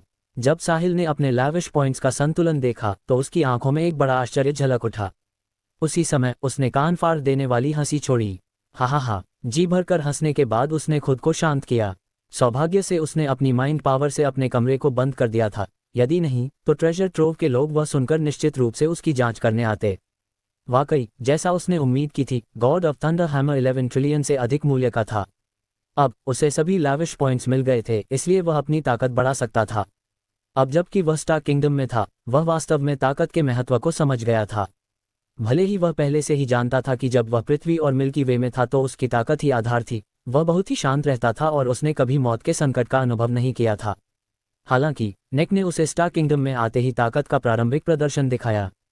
यदि उसकी माइंड पावर पर्याप्त मजबूत नहीं होती तो वह बहुत पहले राख बन चुका होता। ऐसा इसलिए था क्योंकि उसने नेक के सामने मौत के संकट का अनुभव किया था और सेलेस्ट की गुरु को उसे बर्फ की गुफा में निर्वासित करते देखा था, इसलिए उसने थोड़े समय में अपनी ताकत बढ़ाने का फैसला किया। जब वह एक ट्रू सेंट बन जाएगा तो वह नेक से बदला लेने के लिए सिमंस कॉन्टिनेंट जाएगा। उसके बाद वह सेक्रेड सेंट रैंक पर जाएगा, सेलेस्ट को इरिडेसेंट सेक्ट से बचाएगा और सीलिया और अन्य को साथ ले जाएगा। उसे वे चीजें कदम दर कदम करने की जरूरत होगी। अब उसे सेंट रेल्म में पहुंचना और एक प्री सेंट बनना था। नेक, तुम बदमाश, सिमंस कॉन्टिनेंट पर खुद को मेरे लिए तैयार रखो। जल्द ही मैं तुम्हें बताऊंगा कि कैसा महसूस होता है जब कोई तुम्हारे भाग्य को नियंत्रित करता है, साहिल ने मन ही मन सोचा। नेक साहिल के दिल की एक गांठ थे। तब उसने कभी भी किसी भी समय मारे जाने के डर का अनुभव नहीं किया था। यदि नेक ने तब साहिल की खोपड़ी को कुचलने पर जोर नहीं दिया होता तो साहिल अब तक जीवित नहीं रहता। उसकी माइंड पावर केवल उसके सिर की रक्षा कर सकती थी, लेकिन उसके पूरे शरीर की नहीं। अब नेक को दूसरा मौका नहीं मिलेगा। उसने साहिल को मारने का अपना सबसे अच्छा अवसर खो दिया था। मुझे आश्चर्य है कि क्या उस बदमाश नेक को मुझे न मारने का पछतावा होगा जब मैं सिमंस कॉन्टिनेंट पर दिखाई दूंगा। शायद मैं उस समय उसके लिए सिर्फ एक चींटी था। अध्याय 1748। नेक ने सोचा होगा कि वह साहिल को आसानी से कुचल सकता है। अगली बार जब वे मिलेंगे, साहिल भूमिकाओं की अदला बदली करेगा ताकि नेक को पता चले कि चींटी होना कैसा होता है। हा हफ हा हफ। कुछ गहरी सांसें लेने के बाद साहिल ने अपने शरीर को उसकी सबसे अच्छी स्थिति में फिर से व्यवस्थित करने की कोशिश करने के लिए अपनी आंखें बंद कर लीं। कुछ मिनट बाद साहिल ने अपनी आंखें खोलीं। फिर उसने अपना सिस्टम पैनल खोला और अपनी बॉडी बढ़ाने पर क्लिक किया। एक खिड़की खुली। इस अपग्रेड में 1000 लैविश पॉइंट्स लगेंगे। अपग्रेड करने के बाद होस्ट की बॉडी सॉवरन लेवल 6 से सॉवरन लेवल 7 पर चली जाएगी। कृपया पुष्टि करें। नीचे 2 विकल्प थे, हाँ और नहीं। बेशक, साहिल ने हाँ चुना। सिस्टम चमक उठा और साहिल को अपने शरीर में गर्म हवा का एक झोंका प्रवेश करते हुए महसूस हुआ। कुछ सेकंड बाद सिस्टम सामान्य हो गया। उसकी बॉडी सॉवरन लेवल 7 में बदल गई थी। उसने 1000 लैविश पॉइंट्स भी खर्च किए थे, इसलिए केवल 1,12,900 बचे थे। बिना समय बर्बाद किए साहिल ने अपनी बॉडी को अपग्रेड करना जारी रखा। Sovereign level 8, sovereign level 9, sovereign level 10। उसने कुल 4000 लैविश पॉइंट्स खर्च किए। अंत में साहिल ने अपनी बॉडी को सॉवरन लेवल 10 पर अपग्रेड कर लिया। उसकी युद्ध शक्ति भी काफी बढ़ गई और पीक सॉवरन रैंक पर आ गई। इस समय साहिल की ताकत इरिडेसेंट सेक्ट की प्रमुख नोवा के समान स्तर पर थी। वे दोनों पीक सॉवरन रैंकर्स थे। हालांकि ये पर्याप्त नहीं था। साहिल का लक्ष्य पीक सॉवरन रैंक नहीं था और न ही यह पार्शल सेंट रेल्म था। वह एक सेंट बनना चाहता था। अब अपनी माइंड पावर को अपग्रेड करने का समय था। उसने एक बार में एक स्तर अपग्रेड किया और उसे 1000 लैविश पॉइंट्स की आवश्यकता थी। Sovereign level 2, sovereign level 3, sovereign level 10। चूंकि साहिल की माइंड पावर केवल सॉवरन लेवल 1 पर थी, उसने इसे सॉवरन लेवल 10 तक अपग्रेड करने के लिए 9000 लैविश पॉइंट्स खर्च किए। जब उसने अपनी बॉडी और माइंड पावर दोनों को सॉवरन लेवल 10 तक अपग्रेड कर लिया तो साहिल ने कुल 13000 लैविश पॉइंट्स खर्च किए थे। उसने सिस्टम पैनल पर एक नज़र डाली। Host Sahil Khurana. Balance 9,985,701,990 star dollars. Body sovereign level 10। आप 100,000 लैविश पॉइंट्स का उपयोग करके एक स्तर अपग्रेड कर सकते हैं। Mind sovereign level 10। आप 100,000 लैविश पॉइंट्स का उपयोग करके अपग्रेड कर सकते हैं। Combat partial saint realm. Combat skills void punch perfection, air crushing slap perfection, evil splitting sword technique perfection. Skills ancient traditional medicine perfection. Lavish points 1,09,000। चूंकि उसकी body और माइंड दोनों सॉवरन लेवल 10 पर थे, साहिल की युद्ध शक्ति पार्शल सेंट रेल्म पर थी। अभी वह ट्रेजर ट्रोव के प्रमुख वलेरियो के समान स्तर पर था। इस ताकत के साथ वह स्टार किंगडम, जो एक लेवल 7 सिविलाइजेशन थी, में पहले से ही काफ़ी अजेय था। अपनी मजबूत माइंड पावर और ईवल स्प्लिटिंग स्वॉर्ड, जो कुछ भी काट सकती थी, के साथ साहिल तब तक अपराजय रहेगा जब तक उसका सामना किसी सेंट से नहीं होता। उसे सेंट रेल्म से नीचे नंबर 1 व्यक्ति माना जा सकता था। हालांकि यह अभी भी पर्याप्त नहीं था। उसके पास अभी भी 10,000 लैविश पॉइंट्स थे, इसलिए वह अपनी बॉडी को अपग्रेड करना जारी रख सकता था। एक बार जब वह इसे अपग्रेड कर लेगा तो साहिल का शरीर बदल जाएगा और यह एक नश्वर के शरीर से एक सेंट के शरीर में चला जाएगा। सबसे बुनियादी अंतर यह था कि नश्वर शरीर पर आपदा कैटास्ट्रफी का खतरा रहेगा। वे एटर्नल कैटास्ट्रफी से छिपने में सक्षम नहीं होंगे जो हर एक युग में एक बार होती है। हालांकि एक बार जब उसके पास एक सेंट का शरीर होगा तो कोई आपदा नहीं होगी।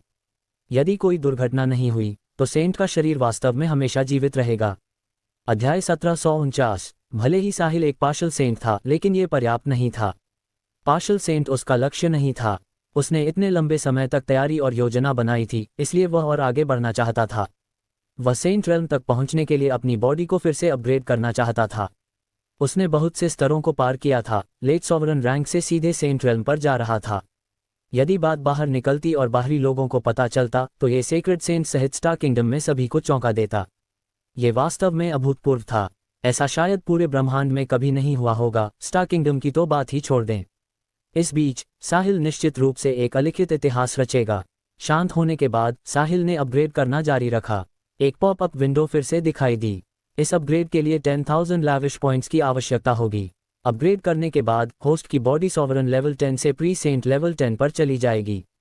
होस्ट का शरीर भी एक नश्वर शरीर से एक सेंट के शरीर में चला जाएगा। इसलिए सच्ची अमरता प्राप्त करने के लिए यह एटर्नल कैटास्ट्रफी से प्रभावित नहीं होगा। क्या होस्ट इस अपग्रेड की पुष्टि करना चाहता है? अभी भी 2 विकल्प थे, हाँ और नहीं। साहिल ने बिना सोचे ही हाँ चुन लिया। सिस्टम उसके सामने से गायब हो गया। उसी समय उसे अपने शरीर में ऊर्जा का एक बहुत बड़ा विस्फोट महसूस हुआ। वह तीव्र दर्द से अभिभूत था, जिसे महसूस हो रहा था जैसे कि वह उसे खोल देगा। साहिल ने दर्द सहने के लिए अपने दांत पीस लिए।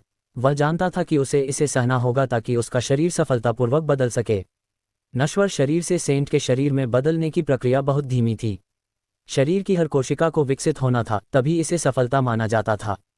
दूसरी ओर साहिल के जाने के बाद एल्बा तुरंत नहीं गई। उसके पास अभी भी बहुत सारे सवाल थे। ग्रैंपा वैल, आपने साहिल को क्यों बुलाया? एल्बा ने पूछा। क्यों? क्या मैं उसे बातचीत करने के लिए आमंत्रित नहीं कर सकता? वलेरियो ने मुस्कुराते हुए पूछा। नहीं, लेकिन मैं बस जिज्ञासु हूँ। आप उसे नहीं जानते हैं ना? मैं नहीं जानता था, लेकिन बातचीत के बाद अब जानता हूँ। आपने क्या बात की? मैं उसकी पहचान और पृष्ठभूमि के बारे में और जानना चाहता था। हालांकि भले ही वह युवा था, वह बहुत होशियार था। ये जानने के अलावा कि उसका एक गुरु है, मुझे और कुछ नहीं पता। मुझे लगता है कि उसने जानबूझकर हमें अपने गुरु के बारे में बताया है, वलेरियो ने अपना सिर हिलाते हुए कहा। साहिल निश्चित रूप से अब तक का सबसे होशियार युवा व्यक्ति था जिससे वह मिले थे। इस तरह के व्यक्ति से कोई उपयोगी जानकारी प्राप्त करना कठिन था। साफ साफ कहें तो भले ही वलेरियो को उससे कुछ मिला, वह इसलिए था क्योंकि साहिल चाहता था कि वह जाने। फिर भी वह निश्चित नहीं थे कि उन्होंने जो सीखा वह सच था। तो आपने केवल बात की, सही। आप दोनों के बीच कोई असहमति या संघर्ष नहीं था, है ना? एल्बर ने चिंता के साथ पूछा। एल्बर, क्या मैं समझ की कमी वाला लगता हूँ? चाहे कुछ भी हो, साहिल ट्रेजर ट्रोव का एक बहुत बड़ा ग्राहक है, तो मैं उसके साथ कोई असहमति कैसे रख सकता हूँ? कंपनी अभी अस्थिर है, मैं शायद उसकी पूजा करना शुरू कर दूँ। ग्रैंपा वैल, गलत मत समझिए, मेरा वह मतलब नहीं था। हालांकि साहिल साधारण नहीं है। मुझे चिंता है कि आप दोनों के बीच कुछ असहमति होगी। ये तब भी अच्छा नहीं होगा जब कोई छोटी सी असहमति हो, एल्बर ने जल्दी से समझाया। बेशक, मुझे वह पता है। वह इतना युवा है और फिर भी वह बिना पलक झपकाए 10 ट्रिलियन स्टार डॉलर से अधिक निकाल सकता है। उसके पास निश्चित रूप से एक बहुत मजबूत ताकत होगी जो उसका समर्थन कर रही है।